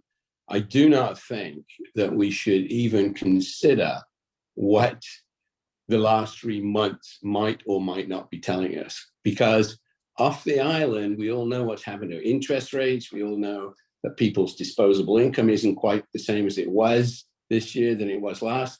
So I just wouldn't let short-term thinking find its way into this. Thank you. Thanks. And David.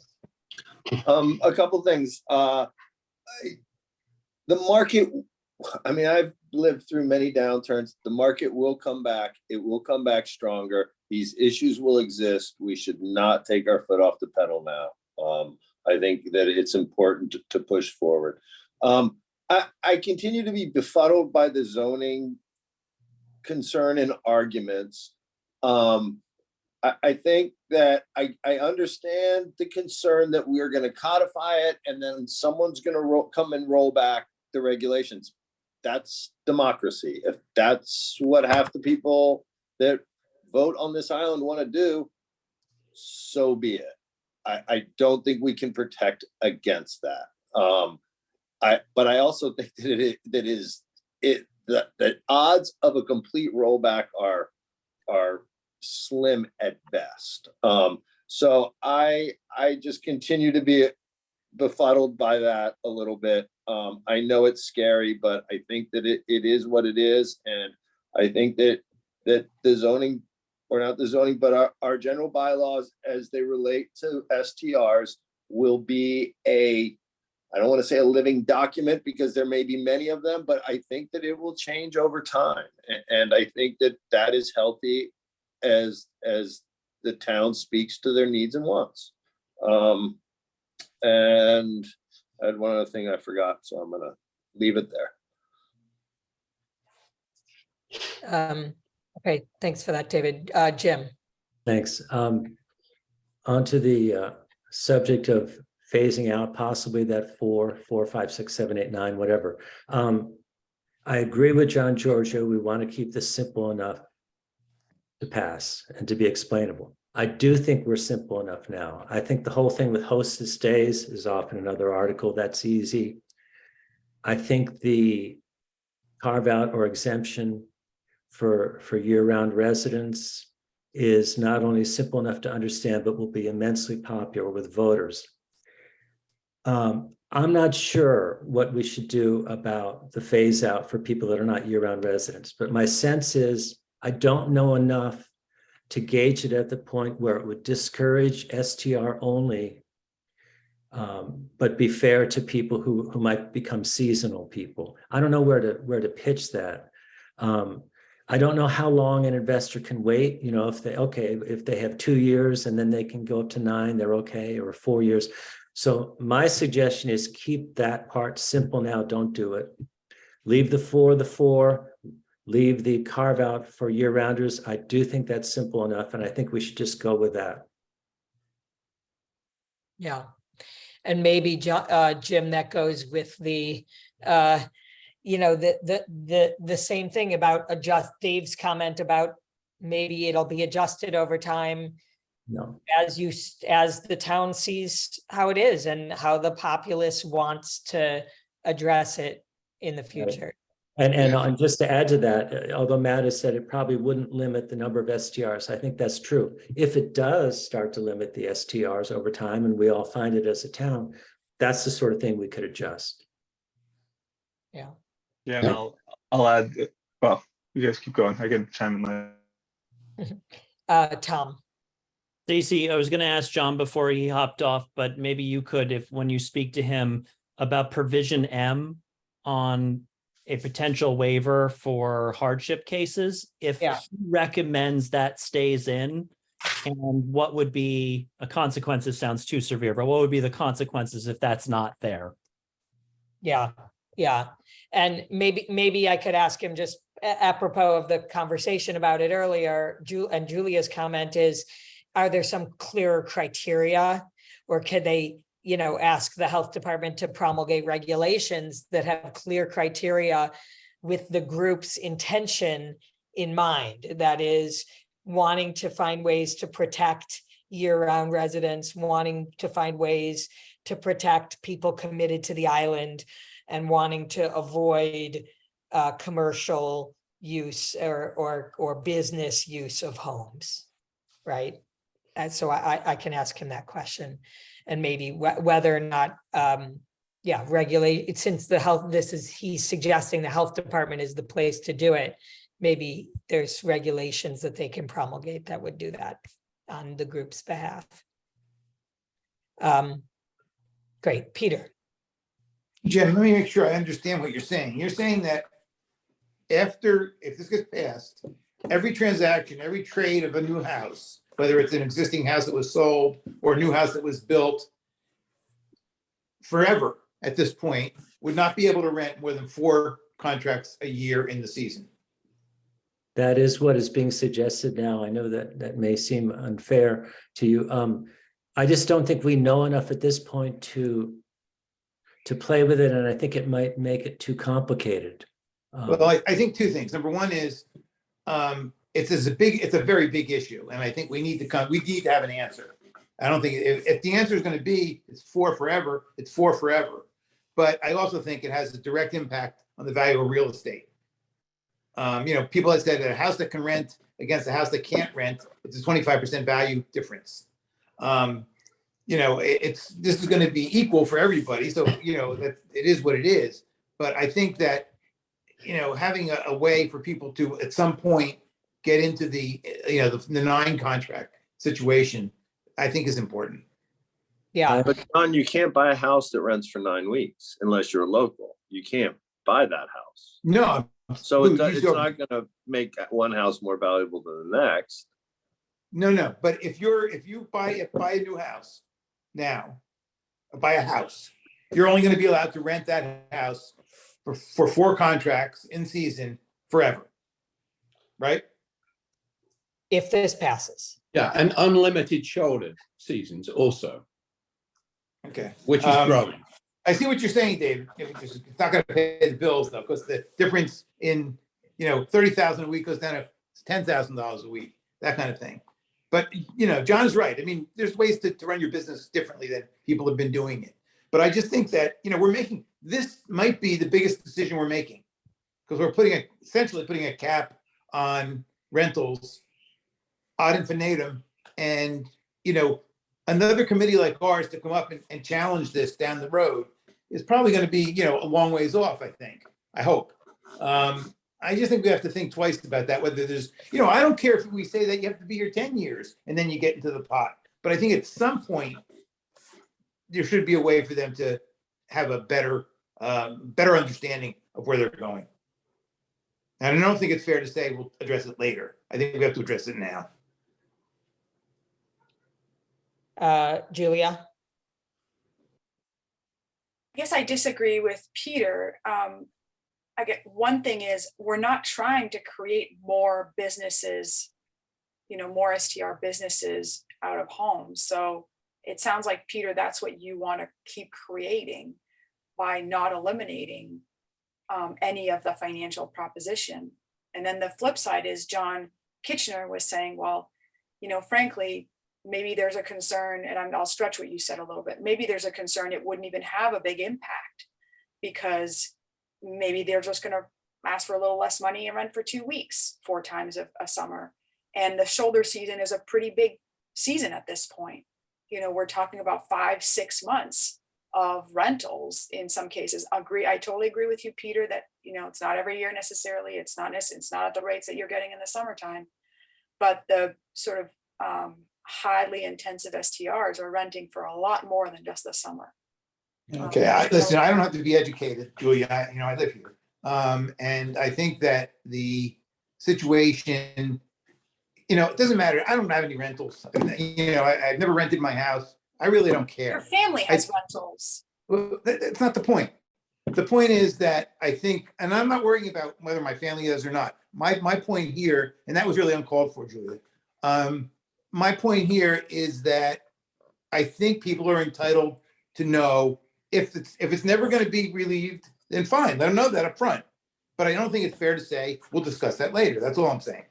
Yeah, and I don't think that that's what Jim was suggesting. I think he was saying the group is suggesting that it stays at 4, and maybe 10 years from now, the town looks around and the people look around and they say, this whole short-term rental corporate thing we're less concerned, or let's create a pathway, or we want to come back and revisit it. But I don't think he was saying we don't have an answer. Matt, how many homes rent for 2 weeks? How many contracts rent for 2 weeks? Of the Air DNA, I think it was 180 out of 1160 in 2022. I think What are you saying? 180 contracts out of 1,160? Nope, 180, not contracts, properties, leases. I'm sorry, listings. 180 of 1160, or call it, were 2 weeks or less on platforms only. Now that doesn't include NARAB, which may shift that. Matt, I think at our meeting last week, you mentioned that the tentative NARAB stuff, you said it, so I hope I can say it too, was like 60% are 1 week and 28% are 2 week. So that's a more robust figure for the 2 weeks. 60% of their contract lengths. Yeah. Of their contracts are 1 week. Yeah. Not 60% of their homes list for 1 week. Right. Now, half of their homes, I think, list for like 1 contract a year. But I don't know of that 1,000, which is half of their 2,000, how many overlap. There has to be some overlap. And that's still where sooner or later, I'm just gonna have to place a guess and put a confidence on it for you guys, but I want to get that info in a couple days before I try and make that leap.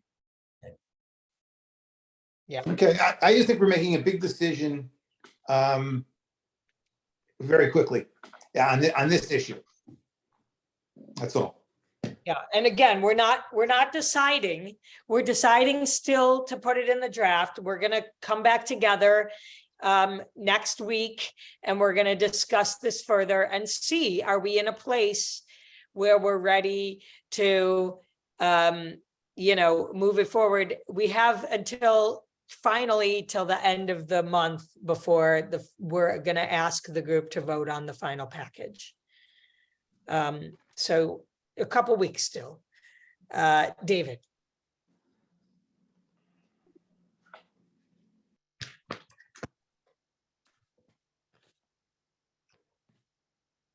Sorry about that. So a couple things. I am in favor of a path, but I think it needs to be data-based, and I think it needs to be 4 years or more. But I think that we need to come up with a realistic path based on data, and not just leave it out there as a never ever. I think that'll be a hard one to pass. I think that we need to understand how we lose beds, how we gain beds. And I think it's important that part of this package includes a path from the 4 week to the 9 week. That's just my personal feeling. I mean, saying that, I could ask Matt, what is the occupancy of an STR? Like, and I think that we might all be shocked that they're not all full all the time. So are we really losing STRs if we put in a 4 week a 4 contract limit? But I do think that part of this policy package as a whole needs to involve at least the framework and understanding of what a path would look like. Thanks. Kathy and John, and then we're gonna take public comment and Okay. close for the day. Thanks. I agree on the path also. I think we should address that as part of this if this is going to go forward. And I also just wanted to make just the observation also that just because we're trying to in some cases introduce or encourage longer stays to stop the churn. Another thing, and we can all say it's cyclical or this or that, but over time, the length of stays that people are booking on the island, and that's not something that's why it's been going for a number of years, as we've seen in the data, is to be shorter. So what the real estate agents are hearing now is people are not wanting the 2 week stays anymore, or the 3 week stays. They're wanting the 1 week. They're going to Europe. They're going to other places. They're free to travel in other places. It's not that they don't have the capital to do so. So they're making those choices. We can't decide, oh, we're only going to allow certain, or encourage certain number of stays if the market's not there to do it. And I'm not predicting, and I'm not saying that it's not cyclical and not going to turn around, but that's just another consideration for what's happening right now. It's going to be a slower summer, and that's going to be great, I think, but it's just another consideration. So I think we need a pathway, and I think we should talk about that. John. Thank you. Well, I definitely think we should talk about the pathway, but for me, I'm not in favor of one because we already have a pathway called the town meeting, and every town meeting, if the voters want to change it, they can change it, and we don't need to put in and negotiate a pathway for them to do that. We just put it in. I think which Jim originally suggested, and then let it run until the voters think differently, and that's what they do once a year. So that's what I think. The pathway is the town meeting. Okay. All right. I think we had a good, robust conversation about this. I want to open up to our alternates and then to the public to share any public comments. John. Well, thank you. I did miss the first part of the meeting, and so I missed some of the discussion. I'm only going to say what I said in the webinar chat, so everybody is aware. I am nervous and concerned about treating seasonal legacy landowners, property owners on Nantucket differently than the rest of the year-rounders. And I know from the get-go, we were on board, I thought, as a group in not doing that. And yet it seems as if I'm not sure if I'm the only one who will say this. I haven't heard from others, but it does seem to me that it is not right to, with respect to property rights, to treat the seasonal folks different than you would the year-rounders. And by seasonal, I'm not talking about the investor-owned, but people who don't come to the island, who don't do really, who are corporations and the like. I'm fully on board on that.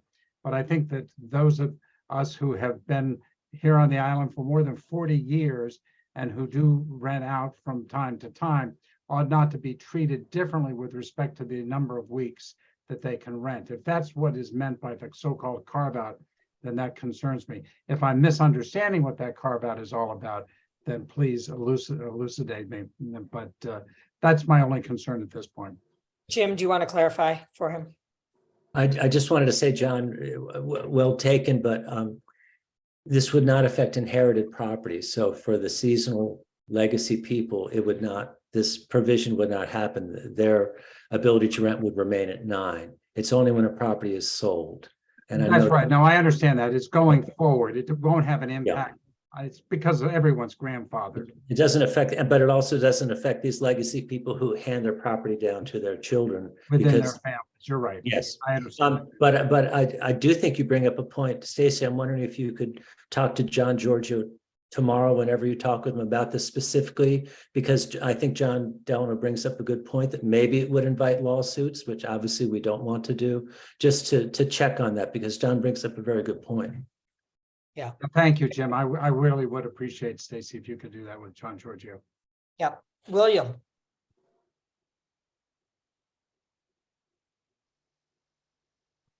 We can't hear you. You have to unmute. I just sent you an ask to unmute, so there should be a button prompting you to do so.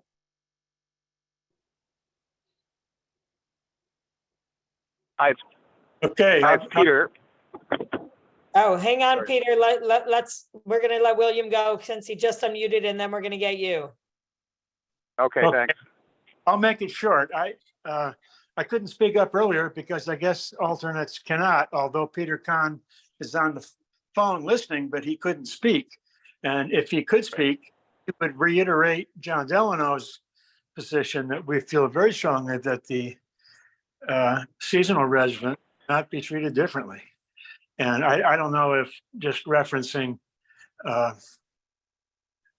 inherited versus purchased makes a big difference. Anyway, that's our position. Okay, thanks.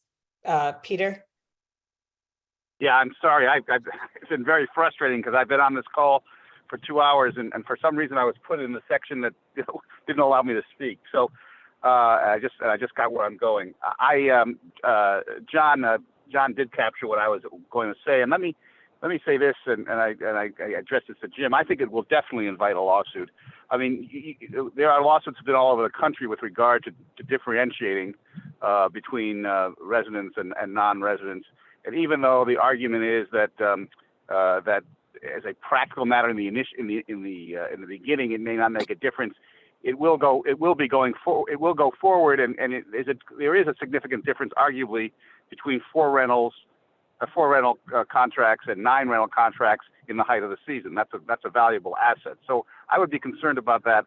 And I guess that I would then turn to the issue of 4 versus 9. And I must say, well, I did attend the session on June 1st, the public session. Again, I was driving and I couldn't speak, but in the group that I was in, it was interesting. In the group that I was in, it was interesting that people were saying, if we don't drop it to 4, what are we doing here? What are we, what is it we're, we are not really making any changes. Yes, we are saying no corporations. Yes, we are limiting it to 1, although the definition obviously has got to get tightened up there. But people are looking for some, at least seemed to me in the group I was in at least, some cutback at the height of the season. I think it will be interesting to see. I'm anxious to hear the data that we're going to hear, I guess, next time with regard to what are we really talking about between 4 and 9 as far as numbers are concerned. If it's not significant, then okay, then let's leave it at 9 for both residents and non-residents. If it is significant, then let's leave it at 4 for each, and then build it up over time. But anyway, those are my thoughts. Okay, thank you. Carolyn Baltzer. Thank you. I'm wondering if one of the group members could point to what data supported the choice of 2 and then 1 STRs per owner. Yeah, we're not going to answer questions now, but you feel free to ask them, and we'll make note of them and see if there's answers next time around. I So, did put it in the question and answer I section. know it's just a lot to do, and the group has to kind of focus its attention internally. Did you want to raise anything else? Well, it just seems to me that that's sort of the basic, a very basic thing that I think the whole public wants to know. How are you deriving the policy levers based on the data? Thank you. Yeah. Okay. Bob? Hello, everybody. Regarding the limits on contracts, 4 versus 9, and I understand it all, but there's a group of people here I think are being forgotten about, and that is probably year-round people and some legacy people who do rent two dwellings on their property.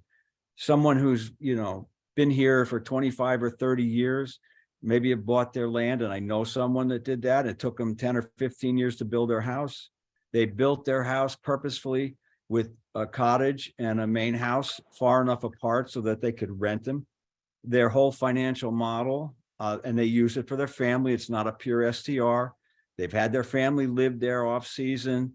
Their grandchildren come, and they can continue to do that, and they will hear more and more. But to say that they're not going to be grandfathered and that they are going to be cut down from, say, even if it's 18 contracts because they rent separately, down to 9, and you're going to cut their income in half and not grandfather that, I think that's a concern. And I'm sure there's a lot of year-round people who also do that. Maybe you'll cover them in a carve out, but you're going to leave hanging out there a lot of other people who have done a lot of planning for their life, and all of a sudden they're limited to 9 contracts for both their dwellings on one property with one owner. So that's all I have to say. Thank you.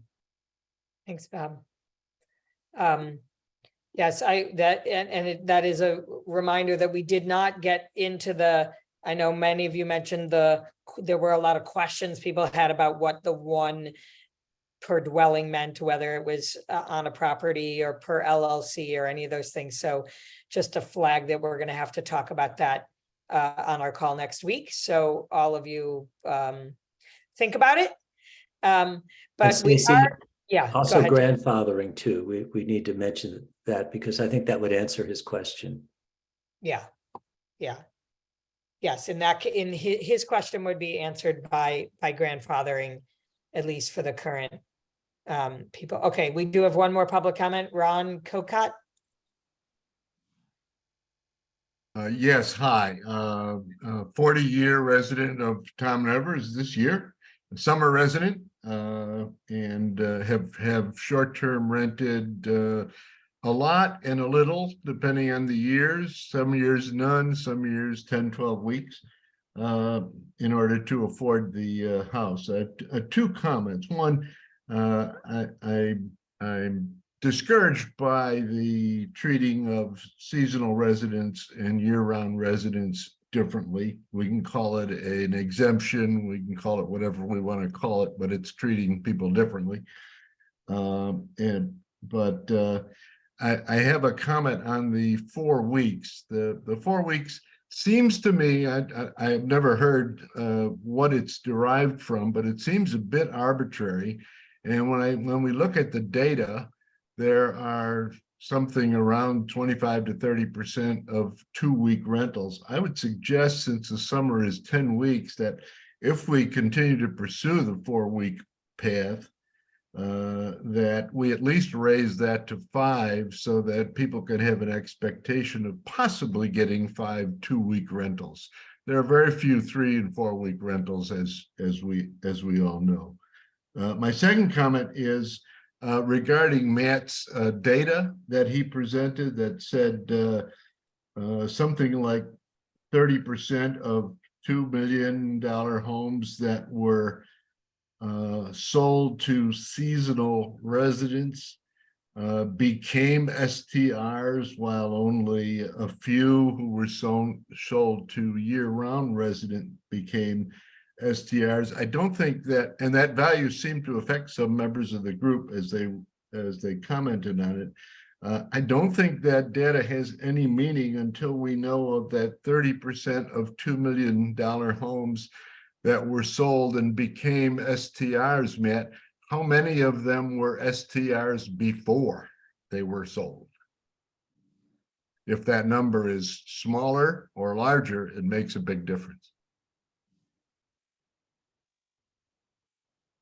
Yeah, I'll speak to that more when I get into this in the future on. I think I have some of that information. I just touched on it briefly, but I'll bring up more detail in the future.